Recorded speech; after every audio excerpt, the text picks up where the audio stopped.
for fighting.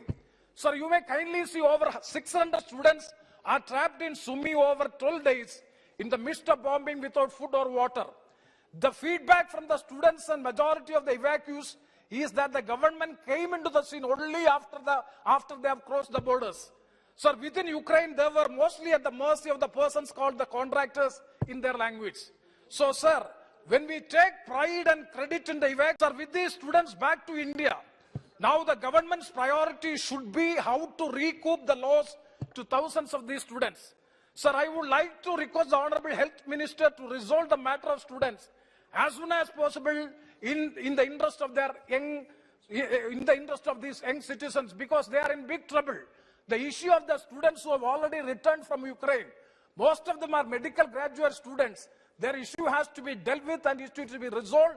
I think that the government of India should take initiative in resolving their issue with National Medical Commission. The Health and Family Welfare Ministry has to take the initiative. And further, sir, it would be unfair on my part if I do not mention the name of Naveen Shekarappa, sir, who tragically lost his life at such a young age in Ukraine due to injuries sustained due to the shelling. Sir, his parents donated his body for medical research.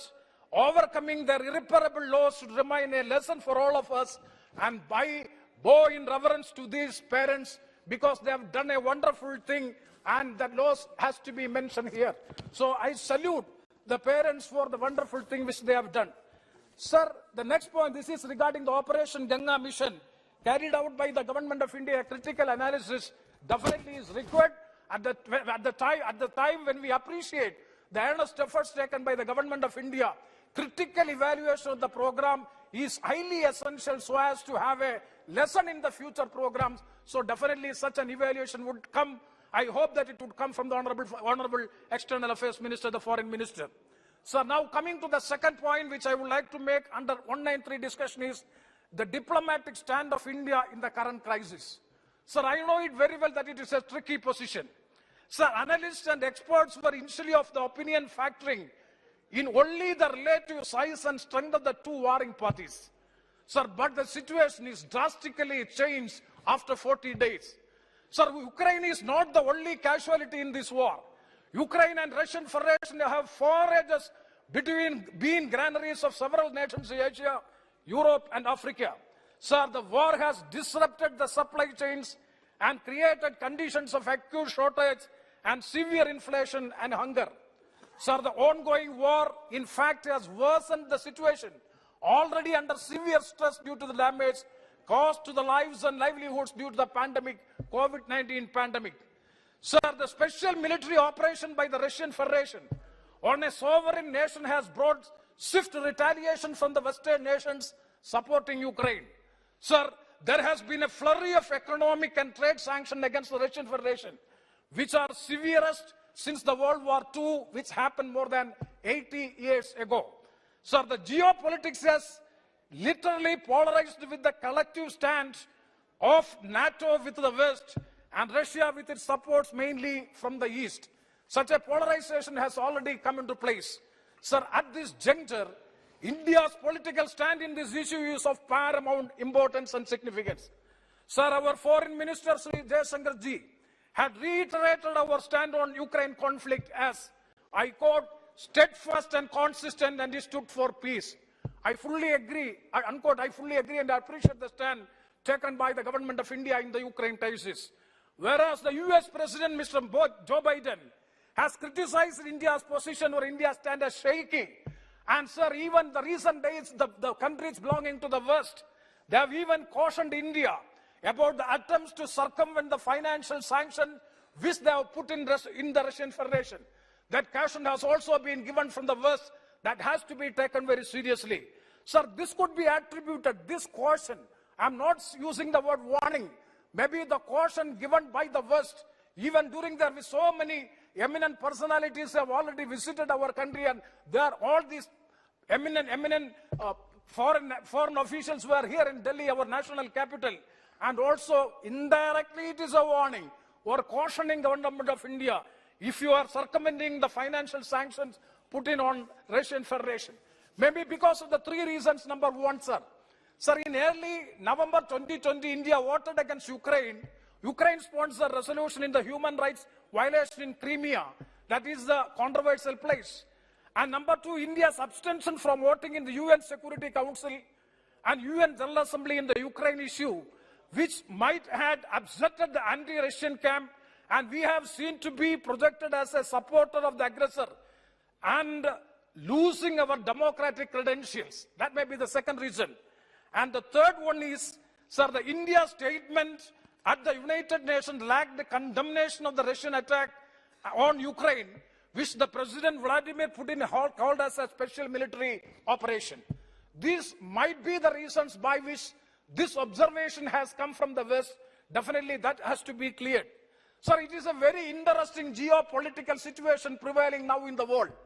I think this is my common parlance. I'm not an external affairs expert or a foreign affairs expert, but to a common man, I would like to think it's a very interesting position of present geopolitical situation. So number one is the 36% of the world population lives in countries that have actually condemned the Russian and support of the sanctions on the Russian economy, such as US, those are in the European Union, as well as UK, Japan, Australia, and Canada, number one. And number two, whereas nearly 1/3 of the world's other population lives in a country that remains neutral so far, led by India, Brazil, Kingdom of Saudi Arabia, South Africa, and UAE. This is the second part. And the third portion is 32% of the world's population live in country that supports Russia's action. So this is why India's diplomatic stand is of paramount significance that has to be taken in a careful, cautious manner. So the countries in the East, starting from the top to bottom, if you examine Russia, China, India, Pakistan, Bangladesh, Sri Lanka, they have abstained from the voting in the UN Security Council as well as the UN General Assembly. Sir, so I would like to pose a specific question or a specific clarification to the Honorable Foreign Minister Sri Jaishankar ji, because as an academic, for the academic sake, I would like to know from the Honorable Minister whether this pattern is resulting in the formulation of a neo-geopolitical consensus in the West and the East, whether such a culmination or the formulation is taking place in the world beyond all the political differences, strategic political differences, such a formulation is coming into existence. I would like to seek the clarification from the Honorable Minister, and also would like to know the political stand in this respect as far as India is concerned. Sir, coming to the India and Russia relations, sir, India has a long-standing relationship with Russia, with both strategic and political. Sir, 60 to 70% of India's military hardware is of Russia origin. Not only that, India-Russia military technical cooperation has evolved from a buyer-seller framework to one involving in joint research, development, and production of advanced technologies and systems. This is extremely crucial, sir. This is extremely crucial at a time when India has an ongoing border standoff with China. Sir, in the early years, USSR as well as Russia has used their veto power in UN Security Council 6 times.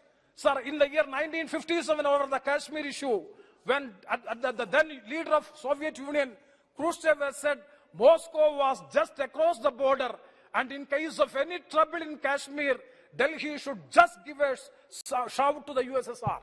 That was in the year 1957. Sir, in 1961, as per the report of Khrushchev, they sent a telegram to the former Prime Minister Pandit Jawaharlal Nehru, in which he said that India's action to do away with the outpost of colonialism in its territory is absolutely lawful and justified. And sir, in 1962, the Russian vetoed the Irish resolution in the UN Security Council, urging India and Pakistan to directly negotiate in the Kashmir issue. Sir, in the year 1971, it is very interesting, the USSR has thrice had exercised that veto power in favor of India. And that too, to ensure that the issue remains a bilateral one, instead of becoming a global concern and attracting the interference of the third-party nations. And two, that the UN could not pass a resolution in favor of ceasefire between India and Pakistan. This is the stand taken by USSR during since 1957 until this time.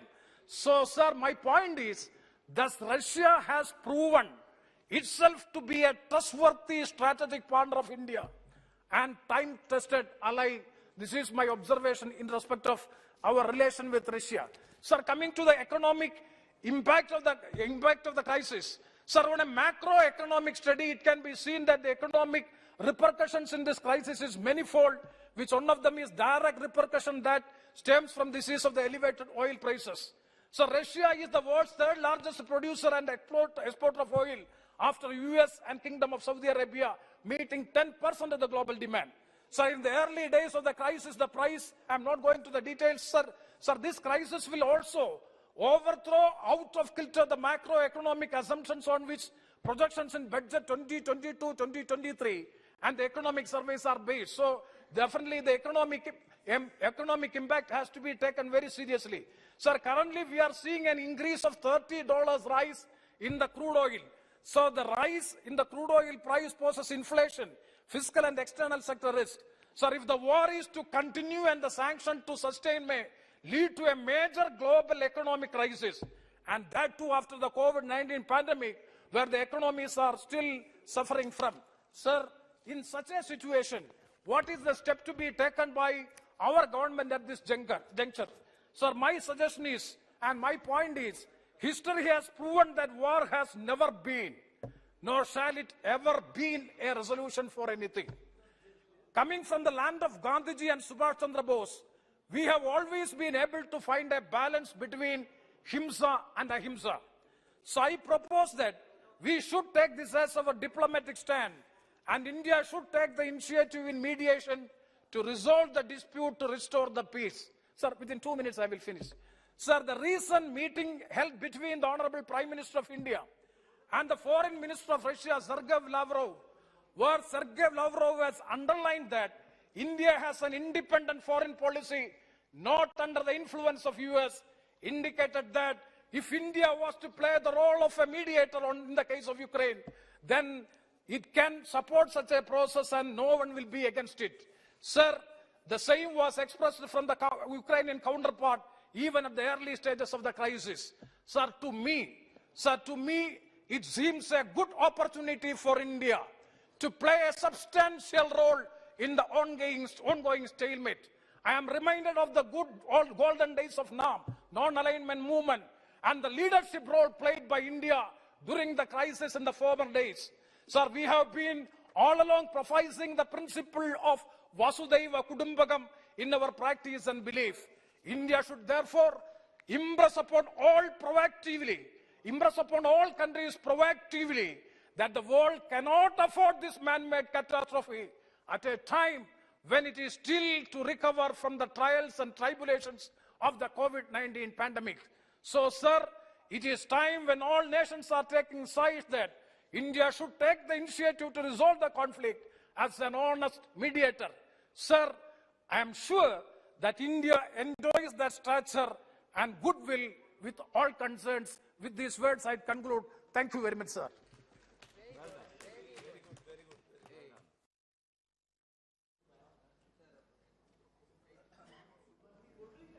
Thank you very much, Mr. Speaker, sir, for allowing me to speak on this Rule 193 discussion with regard to the situation in Ukraine. A horrendous tragedy is unfolding in Ukraine since the 24th of February 2022. 40 days later, 4 million people have been displaced.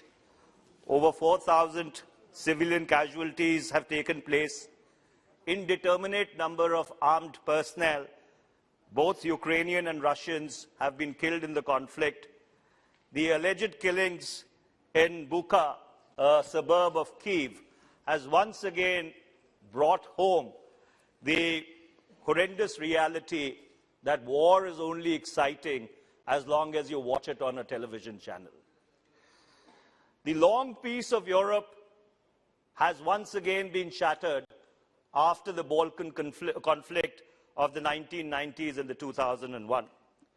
This conflict in Ukraine, unlike the previous ones in Europe, will redefine the global world order just as World War I did, World War II did, the Cold War did, the end of the Cold War did, the war on terror did in all its negative manifestations. A new Iron Curtain seems to be descending across the world.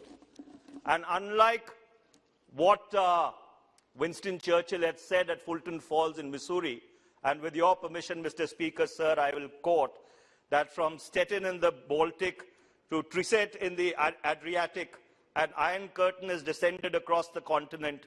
Behind that line lie all the capitals of the ancient states of Central and Eastern Europe: Warsaw, Berlin, Prague, Vienna, Budapest, Belgrade, Bucharest, and Sofia. All these famous cities and populations around them lie in what I must call the Soviet sphere, and all are subject in one form or another, not only to Soviet influence, but to a very high and in many cases increasing measure of control from Moscow. But unlike the Iron Curtain, which had divided Europe between 1945 and 1989, this new Iron Curtain has the potential of actually dividing the world once again. And behind it, this Iron Curtain, Mr. Speaker, sir, may lie the great civilizations of Russia, China, and Iran, and their myriad allies, Myanmar, Pakistan, Syria, North Korea, to name a few.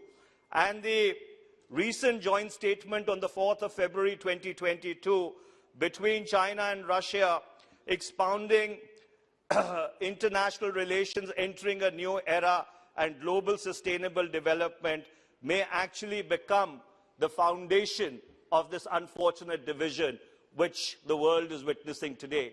We may be once again witnesses to a new history being created in the world. Unfortunately, Mr. Speaker, sir, in this new great game, Ukraine is today what Belgium was to the British-French enmity in the early 19th century.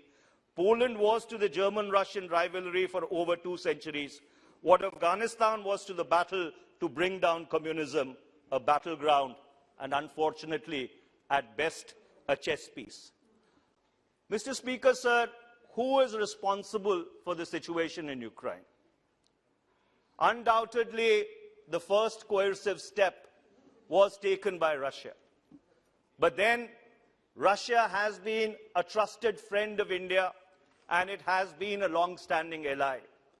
Russia has come to India's aid in probably our most difficult times. This House may recall in its earlier avatars that on the 10th of December 1971, the then President of the United States of America, Mr. Richard Nixon, and his Secretary of State, Mr. Henry Kissinger, had ordered the 74th Task Force of the US 7th Fleet, led by the USS Carrier Enterprise, into the Bay of Bengal. And this was to stave off the liberation of Bangladesh. India had invoked the Treaty of Peace and Friendship with the erstwhile Soviet Union, and the 10th Operative Battle Group Pacific Fleet under the command of Admiral Vladimir Krushlagov, if I pronounce the name correctly, had slipped anchor in Vladivostok, and they had made Godspeed for the Bay of Bengal. And they were successful in checkmating the joint American and British task force which had come into the Bay of Bengal, and that scripted India's finest hour, and also late Prime Minister Indira Gandhi's finest hour, when we liberated Bangladesh and made it an independent country. That's a history for which, or that's an act for which we owe a debt of gratitude, a debt of honor to the erstwhile Soviet Union and its successor state, Russia. But then, Mr. Speaker, sir, friends also have to be told, if they are wrong, that they possibly need to get their act together. And 40 days into this war, and Mr. External Affairs Minister was smiling, what I meant to say was that Russia may have been told privately, or would have to be told privately, because after 40 days of this conflict, Russian war aims appear to be ill-defined or at best muddled. Does Russia want to split Ukraine at the Dnieper River? Does it want a regime change? What does it mean by denazification of Ukraine? Does it want to create a land corridor between the Donbas region and Crimea? or is it testing the Anglo-American part?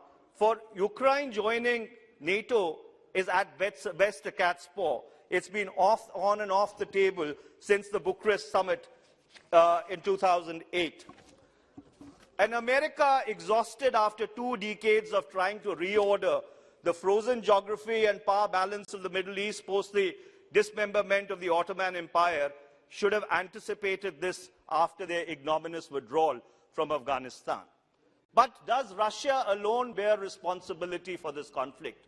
Mr. Chairperson, sir, in my humble estimation, the Anglo-American alliance bears equal responsibility.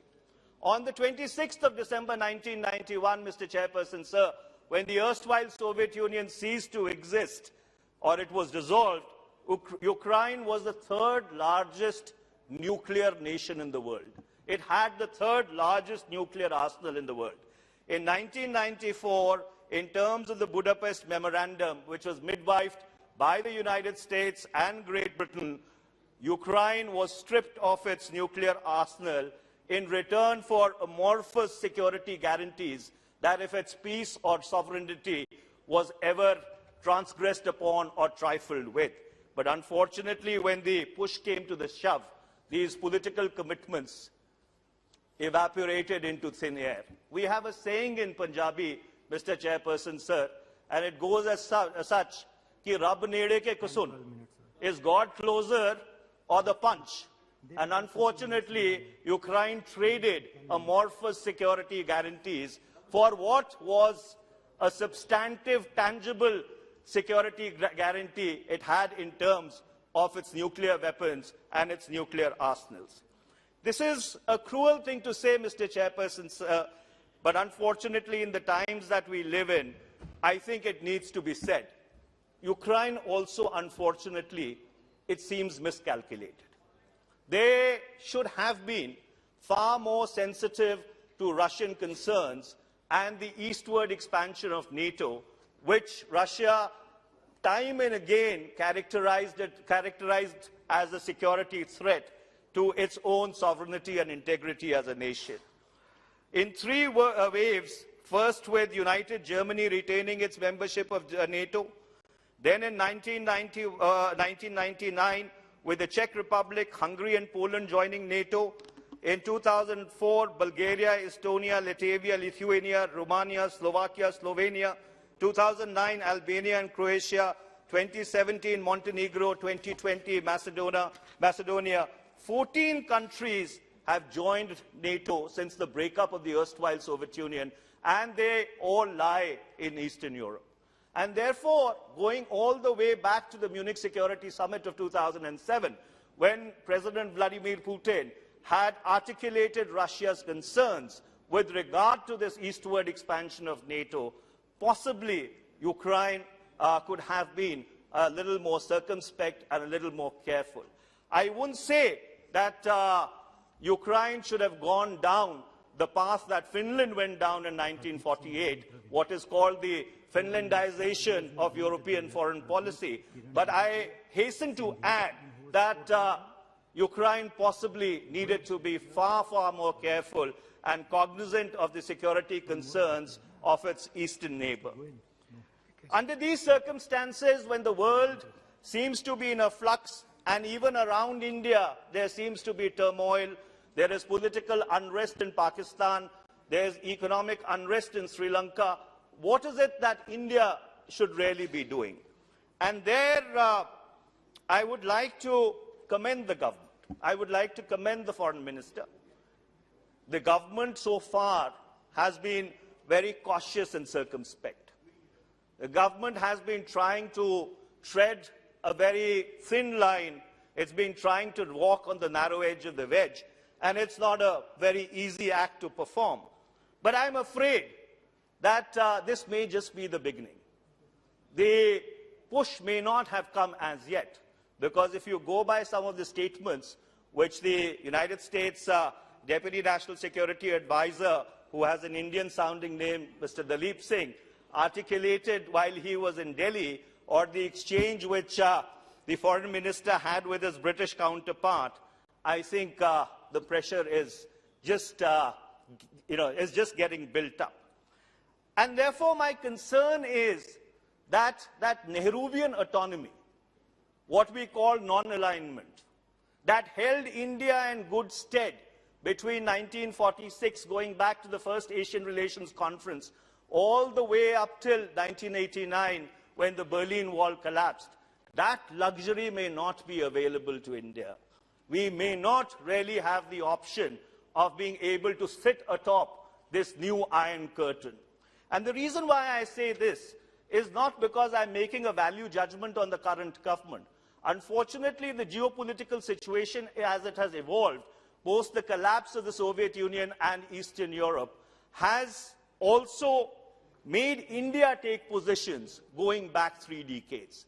The economic alignment in 1991 with the Washington Consensus, the 2003 next steps in strategic partnership, the 2008 Indo-US civil nuclear engagement, and then 2014 onwards, the various defense agreements with the United States, namely the Logistics Exchange Agreement, LEWA in 2016, the Communications and Interoperability Security Arrangement in 2018, the Basic Exchange and Cooperation Agreement in 2020, the re-energized Quad that we have become a part of now, I think to a very large extent has taken us far closer to the West than we would have been comfortable with in this current situation that not only we but the world finds itself. So therefore, under those circumstances, I would like to, I'll just take 2 more minutes, Mr. Chairperson, sir. I would like to recommend to the government that the strategic autonomy, the Nehruvian principles of non-alignment that held India in good stead between 1946 and 1989 or 1991 are principles that are worth going back to. I know our friends on that side of the House, they leave no stone unturned, and with every breath they try and criticize the first Prime Minister of India, Mr. Jawaharlal Nehru. But the fact remains that those principles which were enunciated then possibly have stood the test of time, and Ukraine and the crisis in Ukraine and the position which the government of India has taken possibly bears the most eloquent testimony to those principles which were articulated at the founding of our republic. I would just end by saying a few words about the evacuation. I would once again like to commend the government for extricating Indian students from an extremely difficult, precarious situation. The External Affairs Minister had at length explained in the other house, and I was watching it on television, as to how the operation was complex and fraught with difficulties. But may I hasten to add that India has had a long history of evacuations. We've done 23 major evacuation operations going all the way back to 1962, 63. And may I mention some of them? 63, 64, Burma, Southeast Asia, where we took out between 300,000 to 500,000 people. August to October 1990, Kuwait, where we took out 170,000 to 200,000 Indians. 2006, July, Lebanon, where we evacuated about 12,000 people under Operation Sakoon. Libya, February, March 2011, and I can go on and on, chapter and verse. But I regret to say, Mr. Chairperson, and I'm ending my intervention, I have never seen the kind of chest thumping, the kind of self-congratulatory ecstasy, if I may say, which was at display during the recent evacuations. Making young students, children, chant slogans in favor of the government in aeroplanes by ministers of the government of India, I think was a self-defeating spectacle. I would like to commend the government that whatever efforts you had made, commendable efforts, unfortunately got undone by that spectacle which was completely unnecessary. Thank you very much, Mr. Chairperson, sir. Thank you. Thank you very much, Minister. Next, Sri Brijendra Singh ji.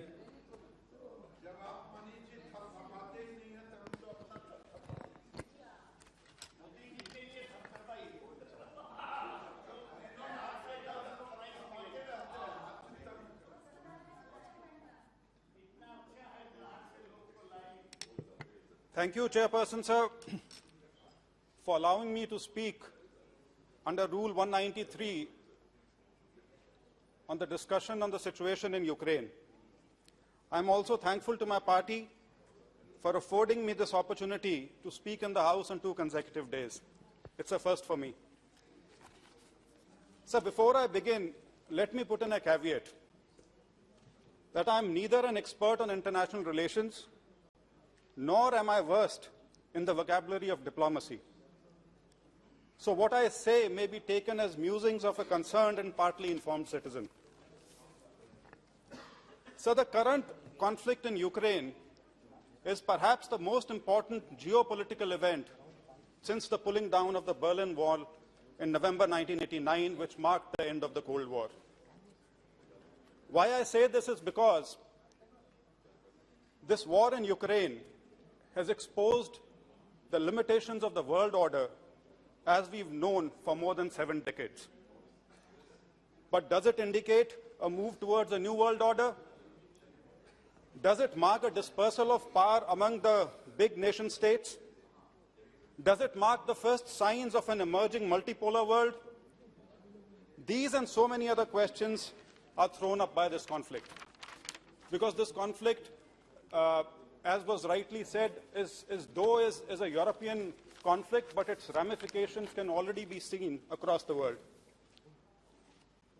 But when one thinks of the Russia-Ukraine conflict, and more specifically Ukraine, because that's where the theater of war is. So what we hear constantly is Ukraine. What are the thoughts that instantly capture our mind? Or at least they have my mind. One, the students and the young people who were stuck there, mostly or almost all of them students of medicine who were there. And the numbers were more than 20,000. Second, it's the first full-scale war since the US invasion of Iraq, and it is being telecast live 24/7. Unfortunately, the Russian television has been blanked out in India, so we don't get to see it from their side. So what we get is the Western perspective, which is kind of fed to us on 24/7 basis. Third, India's independent foreign policy. There are questions being raised whether it is possible or justifiable to stay neutral, or as the word was used, consistent in such times. But that is what it has been. It's been an independent foreign policy. Fourthly, does this war also indicate that realpolitik does dictate and shape geopolitics, that each to his own? And lastly, the impact on economy. Everyone is concerned as to what will happen to the world economy, and not just economy of a region or a few countries, but the ramifications it will have across the world. Now, I'll try and build on these few points or these thoughts that I have summarized above. And let me begin with the issue of students and their evacuation. It's a very common phrase, all is well that ends well. Sir, you yourself raised concerns about why we were slow in the beginning, why were we not more proactive. All these things sound good in retrospect. But we are not talking about a normal situation. We are talking about a country which is engulfed in war.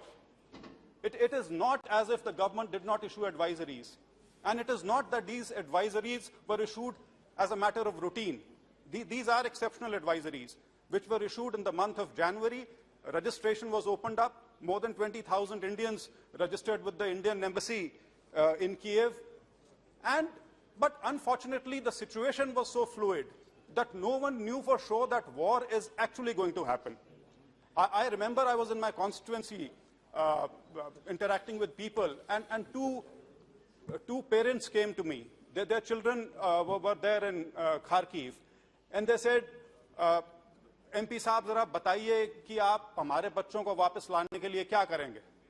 And it had so happened that that very day or the previous evening, the news going around on televisions was that the Russian forces are withdrawing. So that was the kind of confusion which prevailed, And resultantly, in spite of the advisory, only about 4,000 people had decided to come back to India before the war actually broke out on 24th of February 2022. So in retrospect, yes, one could argue this, but as I said, it was not a normal situation. It was not something which was known beforehand, but in spite of all that, the efforts which were put in, the efforts which were put in by the Prime Minister of our country, the efforts which were put in by the Ministry of External Affairs in coordinating with not just Ukraine and Russia, but the neighboring countries of Ukraine, which included Poland, which included Hungary, it included Slovakia, Moldova, Romania, because these were the exit points. In the sense, people had to move from Ukraine to these countries to get out of there. And it was a Herculean task. Our consulates had to be strengthened. Almost, as was stated in the External Affairs Minister's suo motu statement, some staff of additional 57 people, embassy staff had to be deployed there to assist in this evacuation. So all efforts were made. And let us not forget, especially the eastern side of Ukraine, where a serious war was raging at the time, where you have these places which we've been hearing of since day one, which is Kharkiv and then subsequently Sumy. This is where the actual fighting was happening. So to expect that people could be just moved in and they would help evacuate, it doesn't happen that way. And it is here that the role of the Prime Minister comes into the picture, because he's the one who interacted with the presidents of both Ukraine and Russia. And I'm not saying because of that there was a cessation in warfare, but at least a window was provided so that a corridor could be created and students could be moved out of that place. 3 lakh people, 3 million people were at the borders at that time.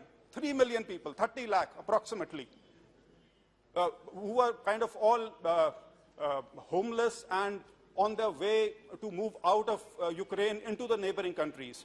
So to expect a very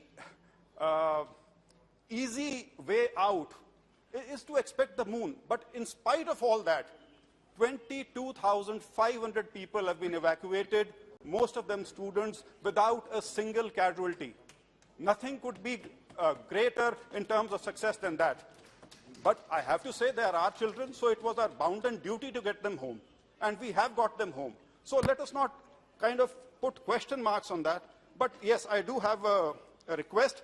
And sir, as you yourself mentioned, that these students, their futures hang in balance now.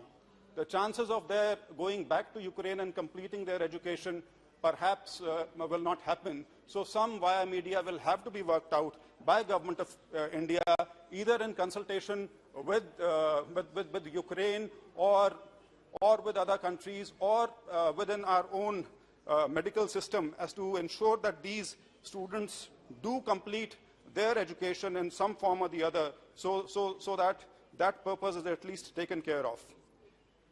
Sir, I have to take this opportunity to thank once again, all those who were mentioned in the External Affairs Minister's suo motu statement. And this House owes a debt of gratitude towards all those who were involved in Operation Ganga. And these include our Prime Minister, our External Affairs Minister, and the Ministry of External Affairs, the Ministry of Defense, Ministry of Civil Aviation, NDRF, Air Force, private airlines. In fact, private airlines, out of the 90 flights which came out of the war zone or the neighboring countries, out of 90, 76 were private airlines and 14 were Indian Air Force. The embassy personnel who worked under the most adverse circumstances. Then our union ministers who acted as special envoys at the behest of our Prime Minister, Shri Jyotiraditya Scindia ji, Shri Hardeep Puri ji, Shri Kiran Rijiju ji, and General V.K. Singh, who were deployed at Romania, Hungary, Slovakia, and Poland. And they facilitated and oversaw the evacuation process in these places.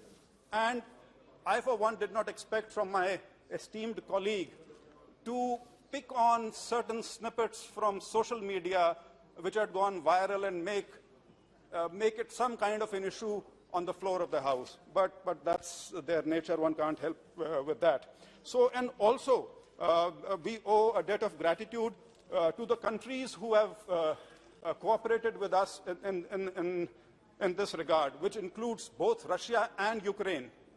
I mean, whatever people might say about our stand on the war which is going on, Ukraine has been very forthcoming in providing all the assistance in helping us evacuate our people from Ukraine.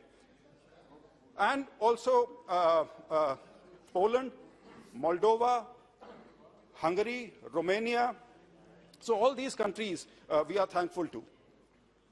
So secondly, the point which I raised, that it is perhaps the first full-scale war since the invasion of Iraq.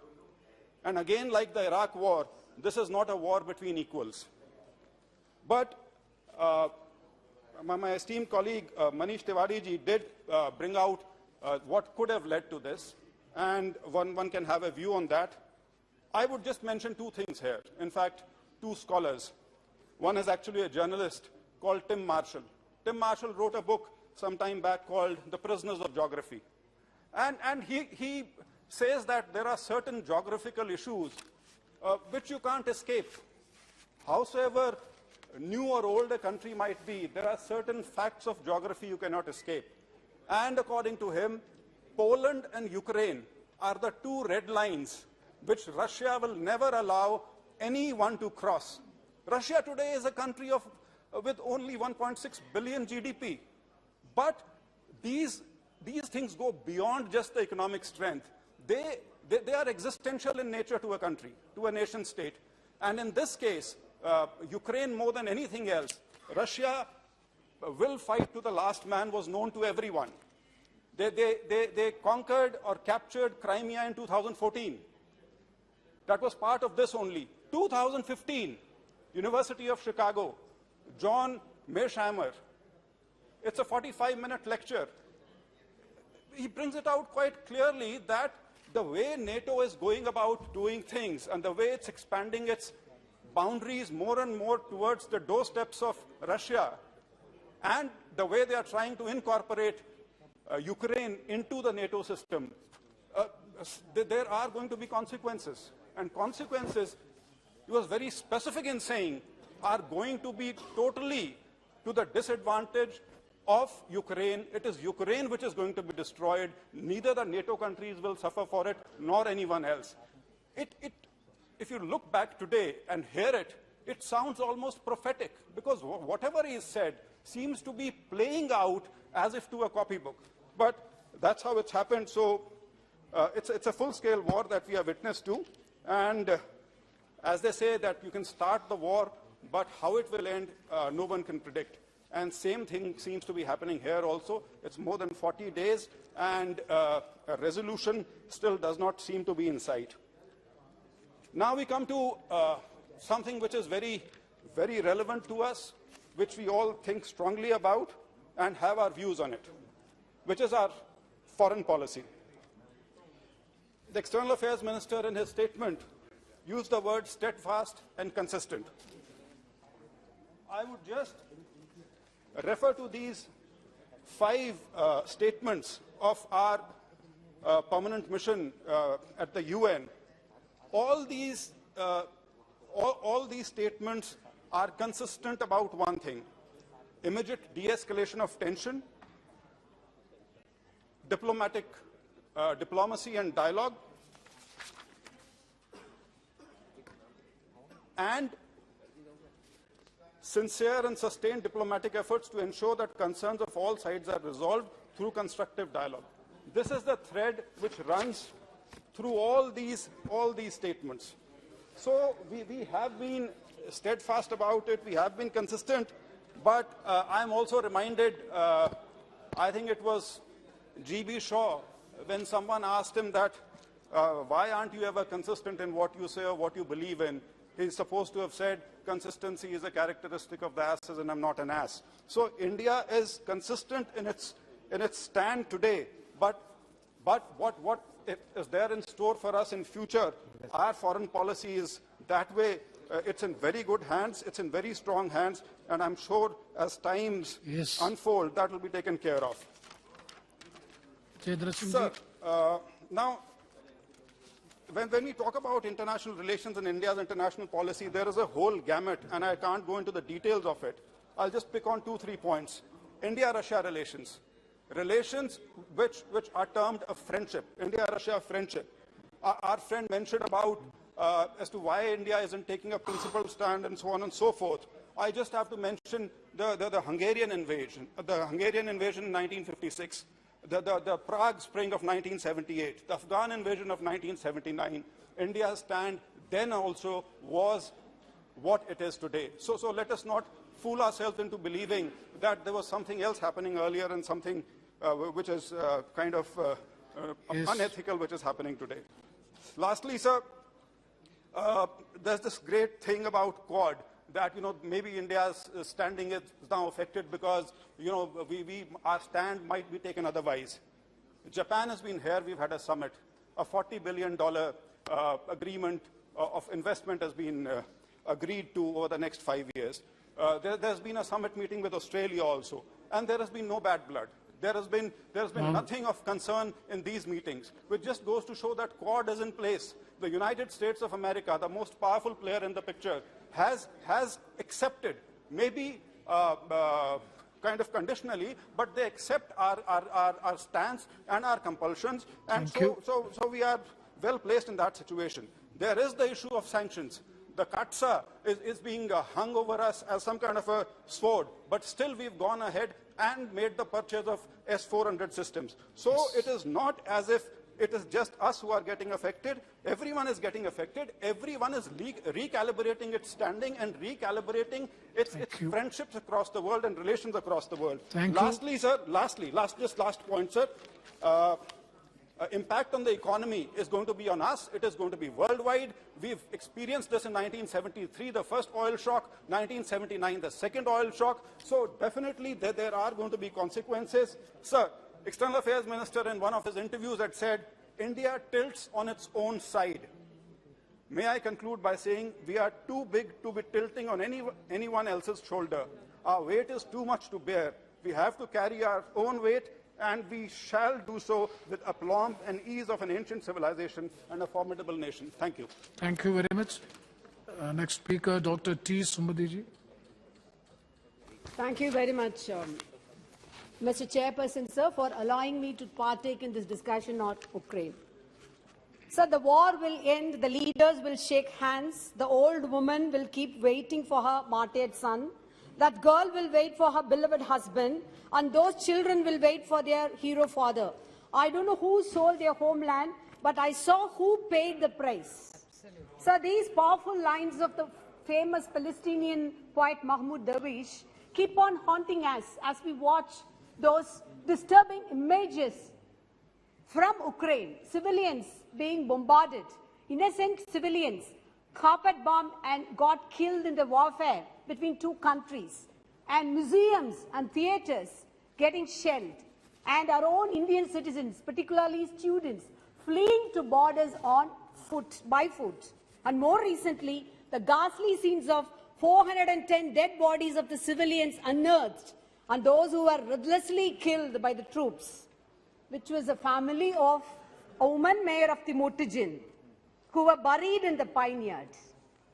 We are all heartbroken, sir. And war is one word which needed to be abolished from the dictionary itself.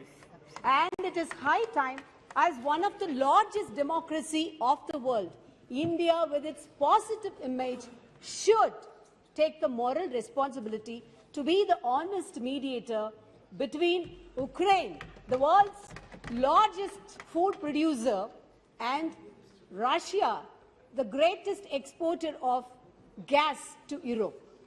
Sir, the West may criticize us, sitting on the fence and as a mute spectator, shaky, but we do understand that India has to adopt a diplomatic tightrope walk with its time-tested relationship with Russia. For all along, we have nurtured a pro-Russian sentiment, and we do understand that. And that on one side, and our membership in the US-led Quad alliance on the other side. And also its fear about the China, Russia, Pakistan axis, a discomfort closer home.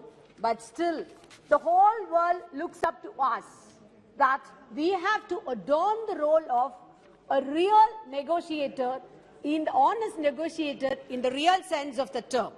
Sir, before proceeding further, I would like to pay homage to a dear Indian student who has lost his life in the war, and I share the grief with the family members. And also, as a concerned citizen and member of the Parliament, I would like to congratulate the efforts taken by our Union Minister for the External Affairs, Minister,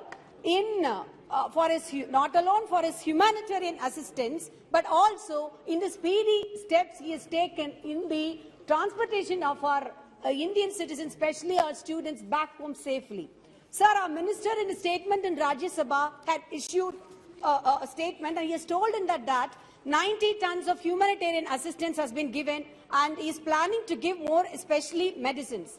I thank him also for having honored the request of our dear Chief Minister, who had taken proactive steps in this. Sir, the UN Secretary General Antonio Guterres has said our world is facing a moment of peril, and as a responsible Chief Minister, our Chief Minister of Tamil Nadu, Thalapathy M.K. Stalin, has viewed the situation. More than 5,000 Tamilian students got stranded in Ukraine. So viewing the situation within his limited capacities. Sir, foreign policy is the union domain. So within his limited capacities, he wrote a letter to you requesting the immediate evacuation. Not only that, he had also constituted a committee comprising MPs, MLAs, IAS officers, and appointed a nodal officer also to coordinate between their relatives and help those students with the financial aid also in the border countries, along with the tying up of the diaspora. And apart from this, the state government had also opened the 24/7 help desks in the Podihai Illam in New Delhi. So it is the responsibility of the Indian government as well also to take proactive steps. While we appreciate the Operation Ganga, as Mr. Manish Tiwari had pointed out, much of self-boosting propaganda had been done online with that, but we appreciate the efforts, but there are a few lacunas in it. Sir, I would like to point out to the Union Minister through you that the operation done was not an evacuation, it is a transportation. Sir, lastly, our students were told they had to reach somehow to the border, either by walking on foot or by commuting through local trains or buses. No assistance was given to them except advices, and that is the lacuna I would like to point out to the Honourable Minister, sir. Also, our Prime Minister, while taking stock of the situation, emphasized Make in India in medical education, and to quote him, he said, I quote, "Can't our state governments make good policies for land allotment in this regard?" Unquote. Sir, it's not the question of just allotting lands. It is the question of allowing opportunities for the students from marginal and weakening sections to enter into medical colleges, and that is why Tamil Nadu strictly resists the NEET back home. Sir, in the last 5 years, an average of 16 lakh students appear for the NEET exam, but only 120 make it to the 562 medical colleges in India. It is not just those who score 200 out of 300 in NEET choose to go to foreign universities, but those who score 90th percentile in NEET are also opting to go out. Also, like other competitive exams in India, the cutoff for NEET rises dramatically. That is why we vehemently oppose this. Sir, the Indian medical students who have been now transported to India are facing an abyss now. There's no future for them. It looks very volatile because the NMC regulation says medical graduates from a foreign university will have to complete their education from a single institution. Now, that's a problem that they have to face. Government need to take redressal measures for that. And also, the union government should take remedial steps regarding the foreign medical graduate examination, FMGE. It can be advanced and final year students can be appointed on duty. Sir, while this is a local scenario, sir, 2 more minutes. Local scenario, I'm the only speaker, please, sir. This is the local scenario. The issue is much more larger. Sir, the Asian Aid says the Russian forces finding increasing Ukrainian resistance are following their Syrian playbook of attacking hospitals, schools and civilians, including women and children in a war of attrition. Sir, while we understand that our External Affairs Minister has repeatedly reiterated that India respects the international order and the sovereign territory as well as the integrity of the borders, we have to also take up the moral responsibility of who is the oppressor and who is on the other side of the war.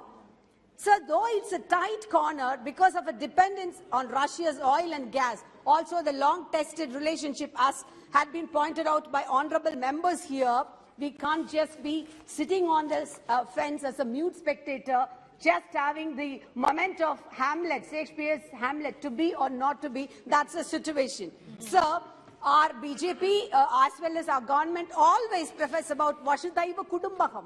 If the whole world is a family, when Ukraine is part of one of the world's family, is it not a moral responsibility to go and give a helping hand to Ukraine? Yes. Also, our Prime Minister has many times reiterated that India is Vishwa Guru, the world's teacher. And I would like to quote Professor Pullappari Balakrishnan's statement here. He says, a teacher is granted respect for speaking truth to power. India marks her chosen self-image by refusing to speak the truth. So, sir, they say everything is fair in the game of war and love, but you cannot justify war in any sense of fairness in it. Sir, I would like to share few points to highlight why it is an unfair war, sir. The first point is,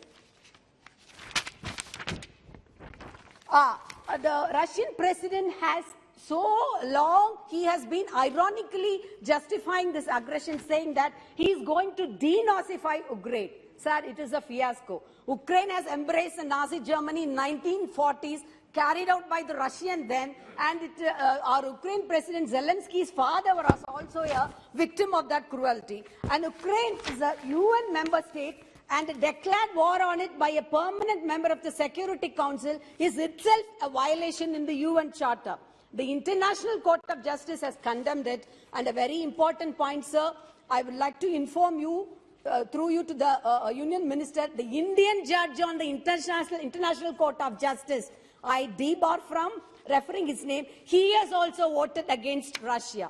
And India has also breached the BRICS resolution, which it had passed unanimously in its New Delhi declaration, as quoted in the Hindu 21st March.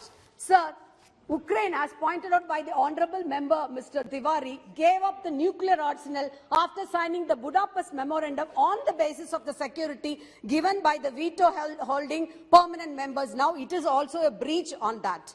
Sir, as pointed out by Professor Vinay Kaura, I quote, those in India echoing Russian resentment against the eastward expansion of NATO are reminded by a Western analyst that a NATO-Russian Council has been formed specially to alleviate Russian concerns, and that Russia was recognized as one of the world's leading industrial powers through a formal admission into its elite G7, not on the basis of industrial might, but to soften its bruised super ego, unquote. Yes, Sumati ji, no, last point, sir.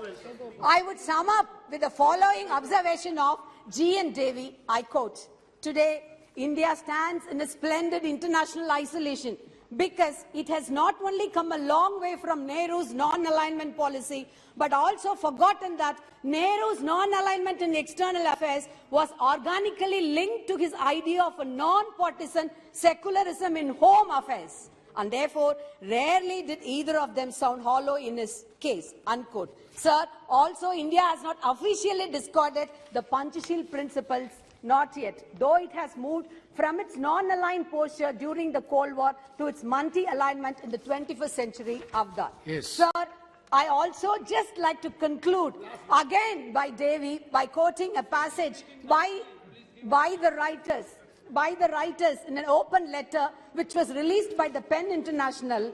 They say, I quote, there can be no free and safe Europe without a free and independent Ukraine. Peace must prevail. Thank you very much, sir. Very good so much. Shri Sudip Bandyopadhyay ji.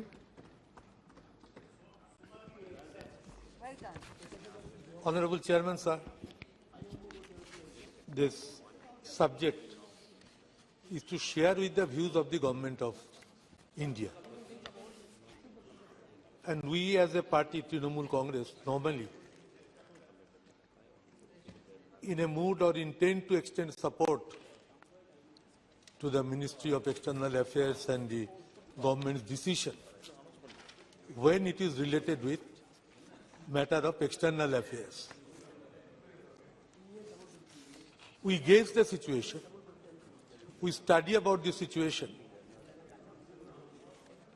but we are concerned now at this stage also about those students who have come back from Ukraine, especially medical students, and what would be their future. Jaishankarji, last week I met Prime Minister and we had a long talk for more than 20 minutes. I was carrying a letter of Mamata Banerjee, my Chief Minister. There she put some proposals that how these medical students can be replaced. She wanted to absorb them in her own state with some ideas. But while talking, Prime Minister intimated me straightway that I have decided, Government of India has decided to send these students back to Hungary, mainly at Budapest. I said, Prime Minister, that why not you are taking or asking Russian Federation to take them back and to provide them with the seats in the medical institutions. She said it to me, though it is a 1:1 conversation, but on record, I better keep it in front of you by which you can make some assessment also. That I will not talk to Russia regarding the students in Hungary, though the education cost is little more expensive. But still, my government is taking some decision, and I hope that this problem will be sorted out easily. So I want to know that where the situation actually stands now and what would be the fate of these students. Sir, this Russia-Ukraine war is a continuation since 2014. And Minsk, the capital of Belarus, I had the scope to visit a delegation with Rajiv Rudi and Savant, with Sumitra Mahajan. The team visited Belarus and Ukraine. And this picture floats in front of my eyes. I had my opportunity to visit Eastern Europe when all were within the command of the Soviet Union. At my very early young age, I was with Youth Congress. That time I had been to Czechoslovakia, Hungary, Poland, Romania, East Berlin. So these all sectors, ultimately they were broken up. That Gorbachev issue, Glasnost issue, those are all old issues which I don't want to discuss today. But what I want to mention here, that these two agreements were held at Belarus, capital Minsk, with with Russian Federation and with Ukraine. One was signed and broken in 2014. What was there? It included prisoners exchange, deliveries of humanitarian aid without of heavy weapons. But the agreement quickly broke down in 2014. Again, another agreement was signed in possibly 2015. France and Germany mediated. But now I couldn't find, from the very beginning, no big country, nothing, no force had taken any initiative to initiate a peace talk in between the two countries. I am not saying about our own country, but any country. NATO's member was Ukraine. NATO is full of the European countries, including USA and Canada also. But none of these countries took any initiative. But we watched the disastrous deaths and the attack of Russia on Ukraine. It was a disastrous issue. Matter. The way the war was there was extremely disastrous in nature, painful, most shocking, and no doubt it was heartbreaking. Sir, if I read a small statement that how many civilians died in Ukraine. Nearly 3,000 civilians have been killed or injured. The report is of up to 28th March 2022. This few days I have not that much of well-drafted information. And more than 10 million displaced since Russia invaded Ukraine. And 99 children were killed and 126 were injured. The cost of direct damage to Ukraine's infrastructure amid Russia's ongoing invasion has reached almost an estimated 63 billion, according to an analysis by the Kyiv School of Economics. It is their own assessment of the Ukraine group. That is also of 28 March 2022. The latest analysis shows that as of March 24, at least 4,431 residential buildings, 92 factories and warehouses, 378 institutions of secondary and higher education, 138 healthcare institutions, 12 airports, 7 thermal power plants and hydroelectric power plants have been damaged. So all totaling up to $63 crore billion. Compared to the previous estimate published on March 17, net growth announced to $3.5 billion according to the KSE Institute. Sir, what I want to mention that we became concerned when the war started. We expected that it will be stopped, but it was not. And naturally, the huge numbers of Indians were alive there with huge tensions. India's responsibility was aimed at evacuating Indian citizens from Ukraine. That was a good step, I appreciate. We marked the statement read by the India's permanent representative at UN Security Council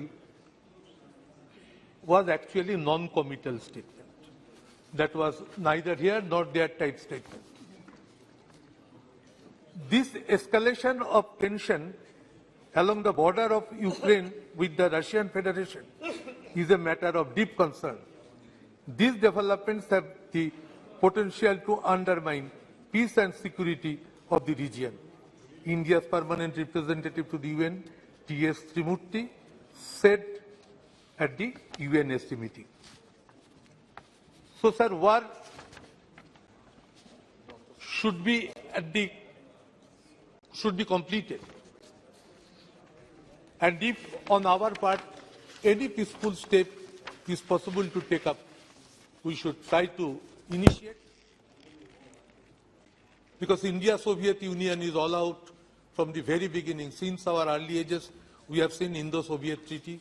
We are concerned in many issues, at different issues, whether it is in United Nations General Council meeting, UNGA, or whether to apply veto, Russia all along supported us in many issues.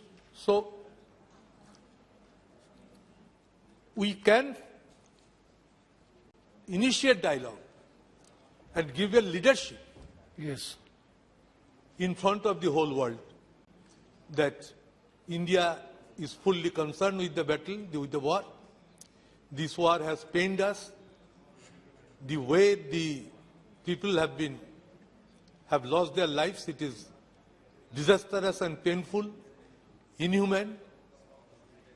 So whether India is in a position to make it a complete peace talk initiated, that I want to know. Thank you.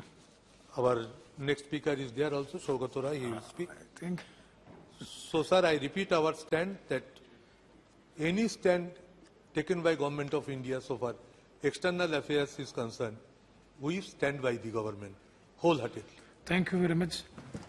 Now the Honorable Minister, Sri Hardeep Singh Puri ji, would like to intervene. Please, Minister. Sir, thank you very much.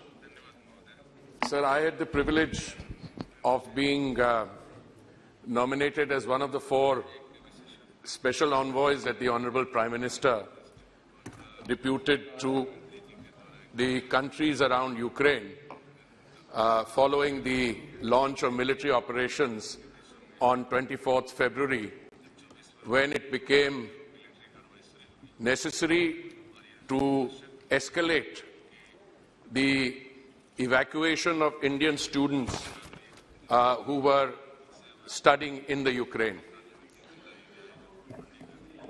Sir, anyone who has even a nodding acquaintance with issues relating to foreign and security policy, and anyone who watches global hotspots will know that the determination that is required to be made when situations of tension are escalating and there's an exacerbation of tension, timing is of the essence.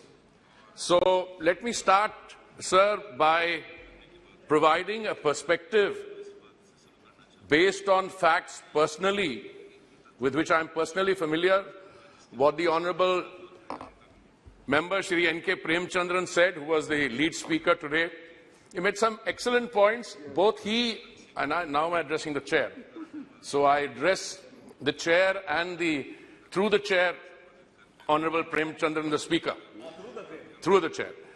Through the institution of the chair. Sir, there were clear indications, and first of all, let me say, what the Honourable Member said and what other Honourable Members have said have signified a broad and unambiguous support for the government's evacuation efforts. There have been differences of nuance, and I would like to take the opportunity to comment on 1 or 2 of them. The very fact that our embassy, our resident mission in Kiev, Ukraine, decided to undertake a registration of all our students there in the month of January was a clear pointer in the direction of anxiety and the fact that we were preparing ourselves for an eventuality of the kind that unfolded in the aftermath of the military operations of 24th February. Sir, one honourable member sought to draw a distinction in the language which the Government of India issued as part of its advisory and the language which some other countries issued. I believe a reference was made to the US advisory, a reference was made to the Australian and New Zealand advisory. Sir, I am a student of the English language, and when an advisory, sir, in any case an advisory is by definition an advisory. You advise. You cannot direct, the government cannot direct private citizens who have gone of their own volition to leave a place. It's not an order. The advisory was unambiguous, sir. It said all non-essential. By all non-essential means except those whose continued stay there is necessary on account of a number of facts, which means our embassy couldn't have, our colleagues in the embassy would have to stay there. And they stayed right towards the end till they had to be relocated to another place. So I think, sir, the advisory issued on the 15th of February and the subsequent advisories issued if I remember correctly, on the 20th and the 22nd of February, had the effect of 4,000 of our young friends leaving the Ukraine pursuant to those advisories. Now, let us, and I have some experience, sir, because I was there. Why did the rest not leave? Was it a choice that they exercised because they thought military operations would finally not take place?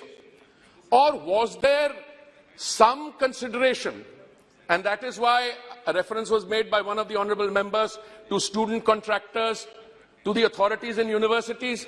Sir, I spoke to many of the 6,177 of my young friends who were evacuated from the Ukrainian border via Hungary. I spoke to them, and many of them had the same story, that they were being encouraged by the authorities of the educational institute which they were attending to say, things are going to be all right, things are going to be all right. Maybe, and I'm in this intervention going to stay totally clear of issues of, foreign and security policy. I want to confine myself to Operation Ganga.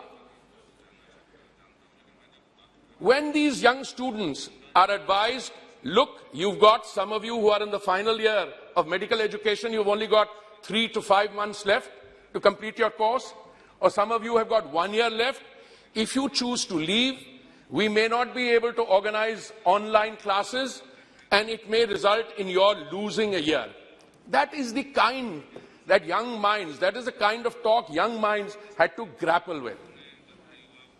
And on the 15th, when we issued our first advisory, or on the 20th, till the military operations actually took place, it is a determination they had made. Now, what happens after the 24th February, when that exacerbation of tension results in the commencement of military operations? And here, sir, one of the honourable members referred to, I think it was my friend, my distinguished friend, Shri Manish Tiwari ji, evacuation operations that have been carried out from 1960-61 onwards. Certainly. One of the honourable members who is not here referred to this being a transportation exercise, not an evacuation exercise. I'd like to come back to that in a minute. वहीं से भी चर्चा शुरू कर सकते हैं. Sir, I want to say, based on 39 years experience that I've had in the previous profession, that no matter what the average perception of the lethargy in a bureaucracy is, or a political system, come a crisis and everybody springs into this thing. And this was an operation which the Honourable Prime Minister personally took meetings on, which my friend, the External Affairs Minister, my distinguished colleague, personally took charge on. I was in Guwahati on the 28th doing a Gati Shakti mission event for the Ministry of Petroleum and Natural Gas, when I got a telephone call late in the evening saying, "Ab kal raat ko jaiye, kal jaiye." And then all of us gathered, some of us flew out within hours. I believe that to detail the meticulous manner in which this was done. Look, I was a student of conflict situations. When some honourable members referred to that one life lost, I am the first to say one life lost is one life too many. But if you're dealing with a situation, now let's look at numbers. So words are used lightly. Displaced personnel or refugees. Number of displaced, I think, are in the vicinity of 10 million, possibly, which includes internally displaced. Number of refugees, perhaps 4 to 5 million. Sir, we were agonizing and we were worried about the welfare of each one of our citizens through Prime Minister's involvement in Delhi, through the External Affairs Minister being in touch with all of them. But look at the overall numbers. I remember one particular evening in Budapest, when I got a call from the External Affairs Minister, said that, This front we thought was well managed because we had 1,200 people on the ground in hotels, in dormitories. Suddenly 1,700 came because there was clogging at the borders of Romania and Poland, and some people were just being pushed down. 1,700 people arrive in one place. We managed. We increased the number of flights from 4 to 7 to 11 in a day.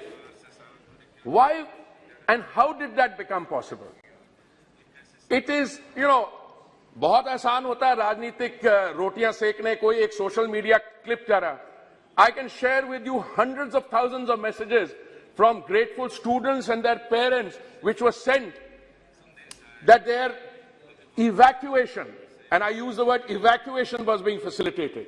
A lot of people were provided buses. That last operation which took place in those cities which are under siege, buses were arranged from neighboring countries. Buses were arranged inside. How is this a transportation arrangement? And the Honorable Prime Minister was working the telephone lines. I know, and I don't need to go into the details. I'm sure this is a part of the geopolitics which the Honorable External Affairs Minister will respond to. He was speaking to the heads of state and government, not only in the Russian Federation, not only in the Ukraine, but all the others.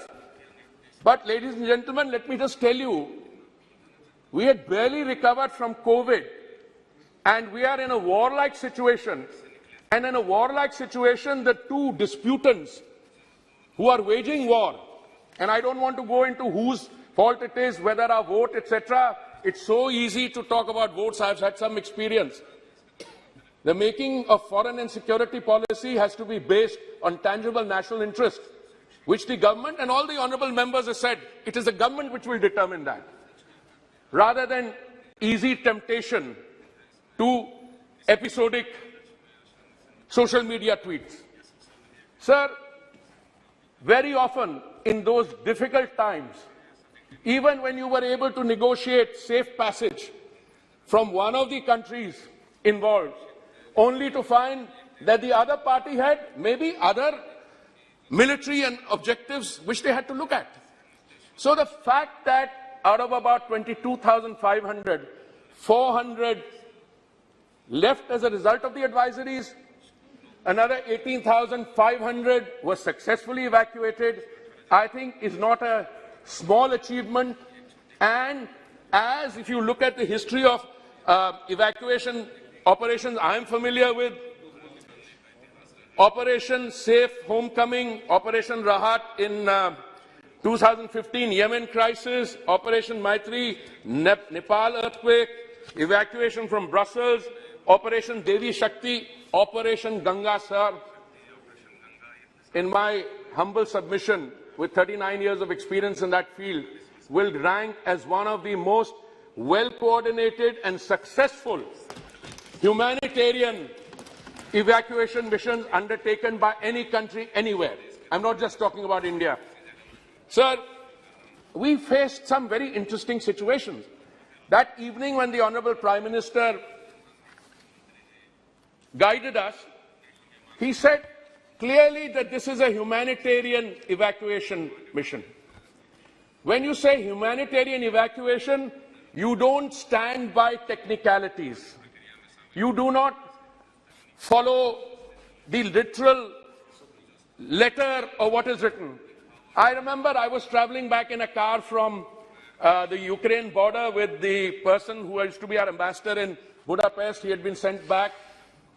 And I got a telephone call saying that one of the airlines had been fined because they were bringing in Nepali or some other nationals of neighboring countries. We worked the lines. Within minutes it was sorted out. Whole of a government approach. Because we not only brought back, thanks to the clear visionary guidance of the Honorable Prime Minister, nationals of our neighboring country, we also brought back nationals from other developing countries in further continents. Thank you. Sir, before I conclude, I also want to say, sir, that this gives me an opportunity, because you said, sir, that the advisories were lacking in clarity and direction. I have tried to place that in perspective, and now I say the advisories were both focused and clear, but also that there was certain uncertainty has been unleashed on account of the disruption in supply lines, which is going to happen depending on the duration and the cost that the military operations take. That disruption could get further widened. But let me tell you what has happened to oil and gas prices meanwhile, sir, because that is something on which many of us tend to comment without looking at the global picture and what this military operation has done. Sir, at the height of COVID, and I talk about March 2020,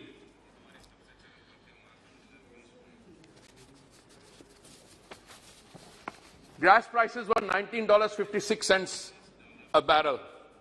They went up in 2021 to $60 to $80. On 24th February, when the military action took place, suddenly they shot up to $92, then up to $124, went up to $130. Sir, are we the only country affected by this? I have with me here, sir, and I can give you the same on gas prices. We have raised the price of petrol by, I think, 9 rupees over 12 or 13 days, when the international prices shot up. Now, I have something, sir. Gasoline at the pump, comparison between April 21 and March 22, in USA the increase percentage is 51%, in Canada 52%, in Germany 55%, UK 55%, France 50%, Spain 58%, Sri Lanka 55%, India, sir, 5%. Yes, Our percentage increase is 1/10 of what it is elsewhere. No. Similarly, I could do for gas, sir. Sir, I thank you very much for the opportunity to be able to participate in this discussion on Rule 193. I think a lot of very valuable issues have been raised. I'm sure my other colleagues, when they participate, and particularly the External Affairs Minister, he will be able to respond to some of the issues on why and with what degree of success we have been able to navigate through this difficult situation, and that navigation will continue with a degree of confidence, because the Prime Minister's roadmap that had been laid out is both clearly with a clear direction, and it will be able to avoid the pitfalls which some of the other countries are getting into because of the soundness of our policy. Thank you very much, sir. Thank you. Thank you very much. Sri Pinaki Mishra. Thank you, Mr. Chairperson. I listened with great admiration my very distinguished colleague and friend, Shri Hardeep Puri, make a robust defense of why oil prices in India are going up in a very artful manner, as befits him. He's been a lifelong diplomat of a very, very distinguished career, and therefore he knows how to artfully weave in defense in some other area on an issue quite unrelated today. But I think he's answered some of the critics who've been shouting since the morning about the rise in fuel prices, and I commend him for his artfulness in having dealt with the matter. Mr. Chairperson, all shades of opinion in this House are always one and bipartisan when foreign policy issues are discussed in this House, and today has been no exception. I think even the most trenchant critics of the government are one with the government when dealing with foreign policy issues. There is no question that the non-alignment, which has been the bedrock of our foreign policy for the last 75 years plus, has stood us in good stead, has given us great respect worldwide, has managed to keep us afloat, has managed to keep us deftly clear of many conflict situations wherein otherwise there was a potential for us getting roped in. And I think, therefore, this is a policy that has held us in good stead, and I commend this government for having continued the same policy, even giving credit where it's due sometimes, as we heard the Prime Minister say off and on.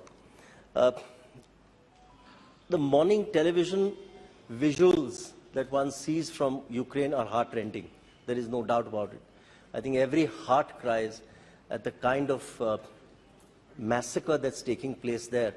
But then all war is about massacres. And therefore, but even the President of the United States has gone to the extent of saying that India's position on the war has been shaky. And I think that's about as strong an indictment as can happen comes from the top quarters of America. But I mean, I find it a bit, frankly, shaky position on their part to give us this model posturing, considering their track record. The first country to have employed nuclear weapons on a mass scale, the first country to have carried on a savage war in Korea first, then in Vietnam, thereafter all through the Middle East, in Iraq, in Libya, in Syria, Afghanistan, and those lives that were lost then and the misery that those people went through in those wars and that absolutely calibrated savage bombing, all-night bombings that we used to watch during the first Kuwait War and the second Kuwait War and the second Iraq War. Those are still very fresh in our minds. So therefore, it ill behoves the United States to morally hector us on the position India has taken. I think there is, though, even in these blurred lines, something that India will have to strongly consider on at least 2 or 3 issues going forward. Number one, that the entire civilized world, and, which is the Western world as well as our Quad partners in the East, they've all come together on one platform, and therefore there is some degree of isolation that India possibly has to contend with on that score. And that's a matter of, I think, some concern which I have no doubt that the government is fully mindful of going forward. Secondly, clearly now, the Russia-China axis, with Pakistan being a very minor tail there, but the Russia-China axis now is going to be a formidable axis going forward, with Russia very much a junior partner, very much dependent on China virtually for its existence, because with the kind of savage sanctions that have been imposed, and these sanctions are going to go on for a very long time clearly, they now desperately need China to bail them out financially and economically. And so therefore, China's position in our sphere of the world is going to become infinitely stronger, infinitely more powerful, and therefore we have to now contend with that fact very, very carefully. Thirdly, I think we also have to take into consideration the fact that Prime Minister Modi, who has an excellent equation in relations with most of these countries that we deal with, and Mr. Hardeep Puri was absolutely right when he said that the Prime Minister speaking to many of these countries actually entailed some kind of a ceasefire to ensure that Indians were evacuated. And that's quite unprecedented and extraordinary in these times. So therefore, I think there possibly is some also expectation in some quarters that he would go the extra mile in playing peacemaker in these times, that India's position of strength in terms of our track record of ahimsa, our track record of non-alignment, and all the other qualities that our forefathers have bestowed upon us, that we should play with the Prime Minister's muscular diplomatic posturing that has happened over the last 7-8 years, and with good measure, I'm saying this in a positive way, that he should perhaps play a slightly more proactive role. I mean, now that the major part of the evacuation is over, that even for a ceasefire or even for the hostilities to at least come to some kind of cessation, I think perhaps some more vigorous dialing on his part should be in order. There is, I think for India, everybody has spoken about the problem of, give me 5 minutes more? 3 minutes. 5 minutes more? Is that good? So the problem of almost 22,000 students coming back to India is, of course, a very, very serious and critical issue. Everybody's spoken about it. We need to seriously reflect on how we are going to burnish our own infrastructure in this country to ensure that our children don't have to go abroad for much cheaper education. because we lack for nothing in this country, and therefore for them to have to seek refuge abroad like in this fashion, and then now to come back and be left virtually mid-water is something that we'll need to very seriously consider. And I have no doubt, and this is a very sizable number because there is 40,000 which have come back from China earlier due to COVID last year, and now this is 22,000 more coming back from here. So therefore, the possibility of them being adjusted in various other countries, again, a more aggressive and a more forward-looking policy has to be undertaken by the government. There is, I think, a silver lining also. Mr. Puri spoke about oil prices going up. Yes, that's been happening. It's been fluctuating. But the bigger problem also is going to be on edible oils, etc., that we are importers of.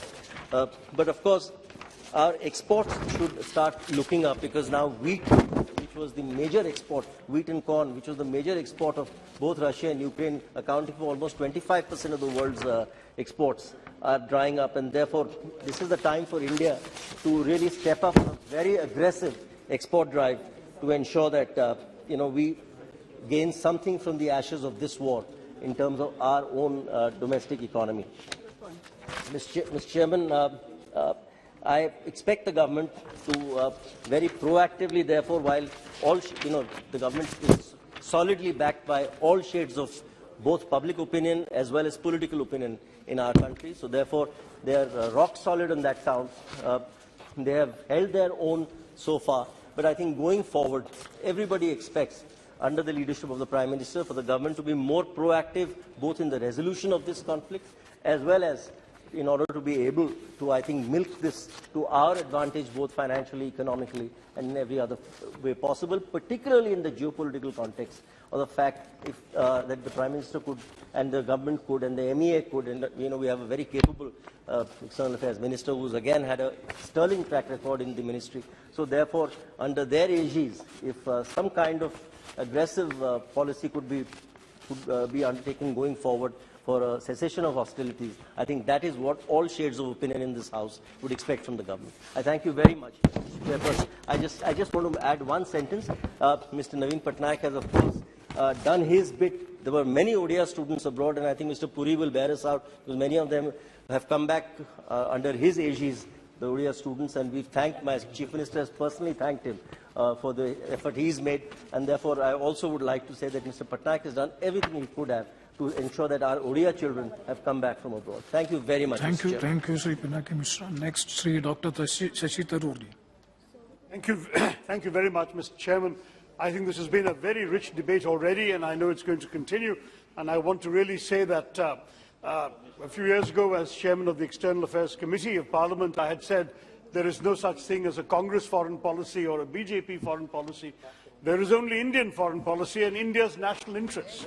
And I will say to you today that I think all the speakers, even those who have been critical of the government and who will be critical about some aspects, have spoken in that spirit of one nation, one set of national interests, and a very strong commitment to what is being done for India and Indians in this challenging situation.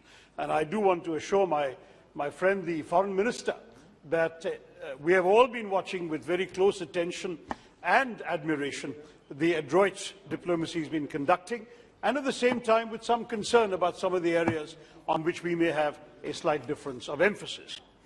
Let me say, so having said that I'd like to address these remarks and the issues facing us under three broad headings, and I'll be fairly brief on each of them.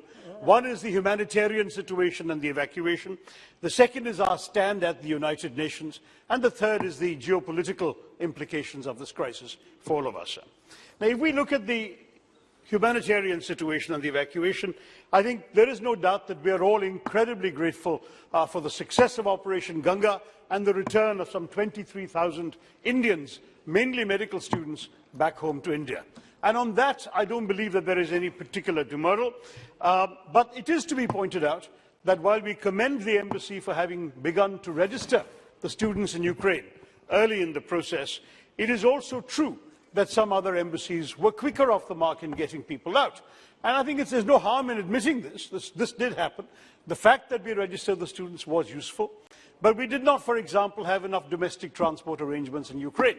A lot of the students had to walk very, very long distances to get to the border points eventually, and that is something we'll have to bear in mind for future situations. So, if we were to look at the positive side of the ledger, the government was very quick to make excellent arrangements in the neighbouring countries, Poland, Hungary, Slovakia, Romania, in order to fly our people out once they had got there. But in getting them to those countries, I'm afraid we were perhaps somewhat found lacking. And I'm not trying to diminish in any way the contributions of our excellent diplomats, our hard-working personnel. The Minister was kind enough to hold a consultative meeting of the External Affairs Ministry, a consultative committee meeting, in which he took us into these young diplomats working 24/7, manning the hotline in order to receive calls from students.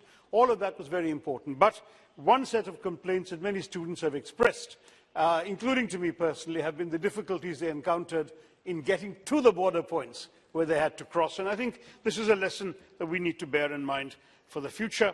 And of course, we must all pay tribute to Naveen Shankarappa, whose life was so needlessly and tragically lost when he went out heroically to get food for other Indians who were sheltering in a bunker with him. And that, I think, is indeed something we must absolutely, in this House, unanimously pay tribute for. His parents were gracious enough, as you pointed out, Mr. Chair, when you were speaking, to donate his body to medical research. But there's also, I think, some research we need to do on how these situations got to the stage they did, where we found ourselves with so many people there. I will add that one thing that's a bit unseemly, unfortunately, was the publicity mongering that we conducted in some of the neighbouring countries. I got some adverse comments on that. I think it was unnecessary. Our nation would have risen in gratitude, and we don't really need publicity in foreign countries for what we're doing for our own people. That was unfortunate and should have been discouraged. You know what I'm talking about, but let's move on, Shaukat. But I do want to mention one more good thing, which I think has not been mentioned by some of the speakers, and that is the timely and appropriate humanitarian aid that India has sent to Ukraine. That was good. I congratulate the government for having taken that initiative. I think we sent something like 90 tons of relief material, no small amount, and that was essential for a country that is going through the hell that the people of Ukraine are suffering. So, broadly speaking, those are some of the concerns that one has in mind. I think it is to be said, however, that there were a couple of unfortunate statements made by people associated with the ruling party during the travails of our people, when all of us were getting desperate messages from families and from students. There was one minister, the former chief minister of the ruling party, saying that the students had to be blamed for miscalculating the gravity of their situation, quote unquote. Most unfortunate. We had another minister serving in this government saying that these are merely people who couldn't pass the NEET examinations in this country. Such statements were most unfortunate, Mr. Speaker, Mr. Chairman, and I do want to say to the government they were also unnecessary. When people are going through terrible trauma, it was a time for all of us to rally together and attend to their needs, as indeed we did eventually. These statements really reflect poorly on the commitment of our nation to our people stuck in distress abroad. Having said all of that, all's well that ends well. The students are back. Now the concern is how do we manage to help them catch up with the education that has been disrupted as a result of this tragic situation, the war and the evacuation. And I think there the government should really do two things. It should take immediate action to see what can be done to have remedial instruction available to these students, ideally in Indian medical colleges. And the second thing they need to do is use the revelation of 23,000 medical students in a country like Ukraine, which even the Prime Minister expressed surprise on, that there were so many there, to realize how badly we need to rethink our approach to medical education. The shortage of government seats. I mean, you realize the NEET is a tough examination. But do you know that of all the children who pass the NEET examinations, only 7% get into colleges in India? They have to go abroad. They have no choice. When COVID happened and we had to evacuate people from various countries, I had medical students from my constituency in the most extraordinary addresses. Places like Moldova, remote corners of China, Kazakhstan, and so on, because, of course, they could not get education. I think the government really has to use this opportunity to take a root and branch look at establishing an adequate number of government medical institutions. We have heard so many promises over the last 8 years that AIIMS will be introduced in every state. My own state has received that promise from 3 successive health ministers. We're yet to see the foundation stone of an AIIMS being laid in Kerala. Let us now move on a war footing. We need doctors, very clearly. We have people capable of studying to be excellent doctors. Let's give them an opportunity to do so affordably. So that, sir, is the first basket of issues, the humanitarian ones. So second, my concern about our stand at the United Nations, which I recognize has evolved in a way that, I can today fully support. But I was shocked, I'll say very honestly, at our first couple of statements at the United Nations. As I mentioned to the Foreign Minister, it was not just the abstention. Abstention, there are good reasons why we wanted to signal a certain position. But the fact that in the initial statements at the United Nations, we failed to mention any of the principles that we have stood for in the world for the last 75 years. We didn't mention the UN Charter. We didn't mention state sovereignty. We didn't mention the inviolability of borders. We didn't mention even the inadmissibility of the use of force when it comes to resolving international disputes. These are basic core principles. They go back to Nehruji's Panchsheel and before. And these are things we've always stood for. It took a while, but eventually we've got around to it, and we have in our last few statements done this, even while abstaining in the UN Security Council, in the General Assembly, and in the Human Rights Council. Now, the fact is, we have great respect for strategic autonomy. We want to make our own choices, but our choices can sometimes involve standing up for principles. We need not have behaved as we did in the initial stages of the UN.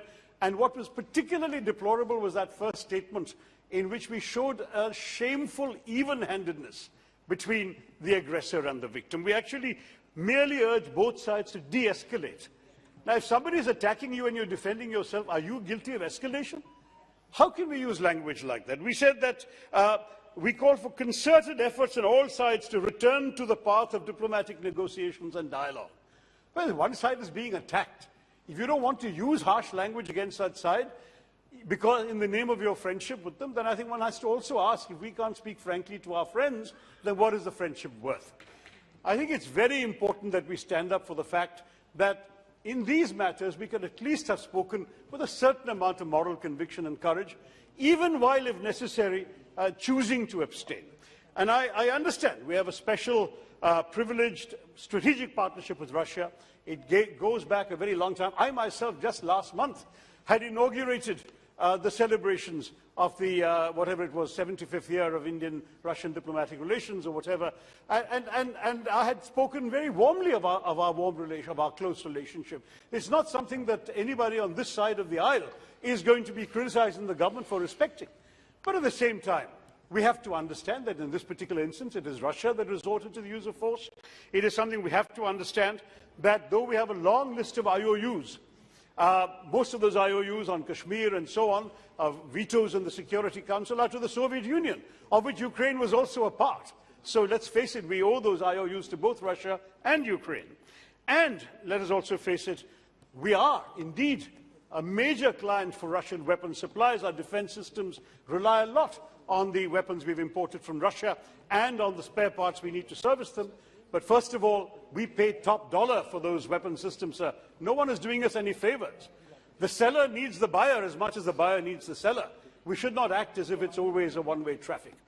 Equally, sir, we must understand that when we have a situation like this, when we have, for example, a country that is taking a stand in relation to us, that troubles us and compromises our own relationships, and very directly hurts our own people because of the short-term after effects, the rise in oil prices, the rise in commodity prices. We have some seed, even 70% of the sunflower oil and sunflower seeds that India has comes from Ukraine. That's no longer coming. These are simple examples, but all of this are matters that do affect us, and we should have the right to be able to say to our friends, look, this was not right. This has caused us some pain and difficulty.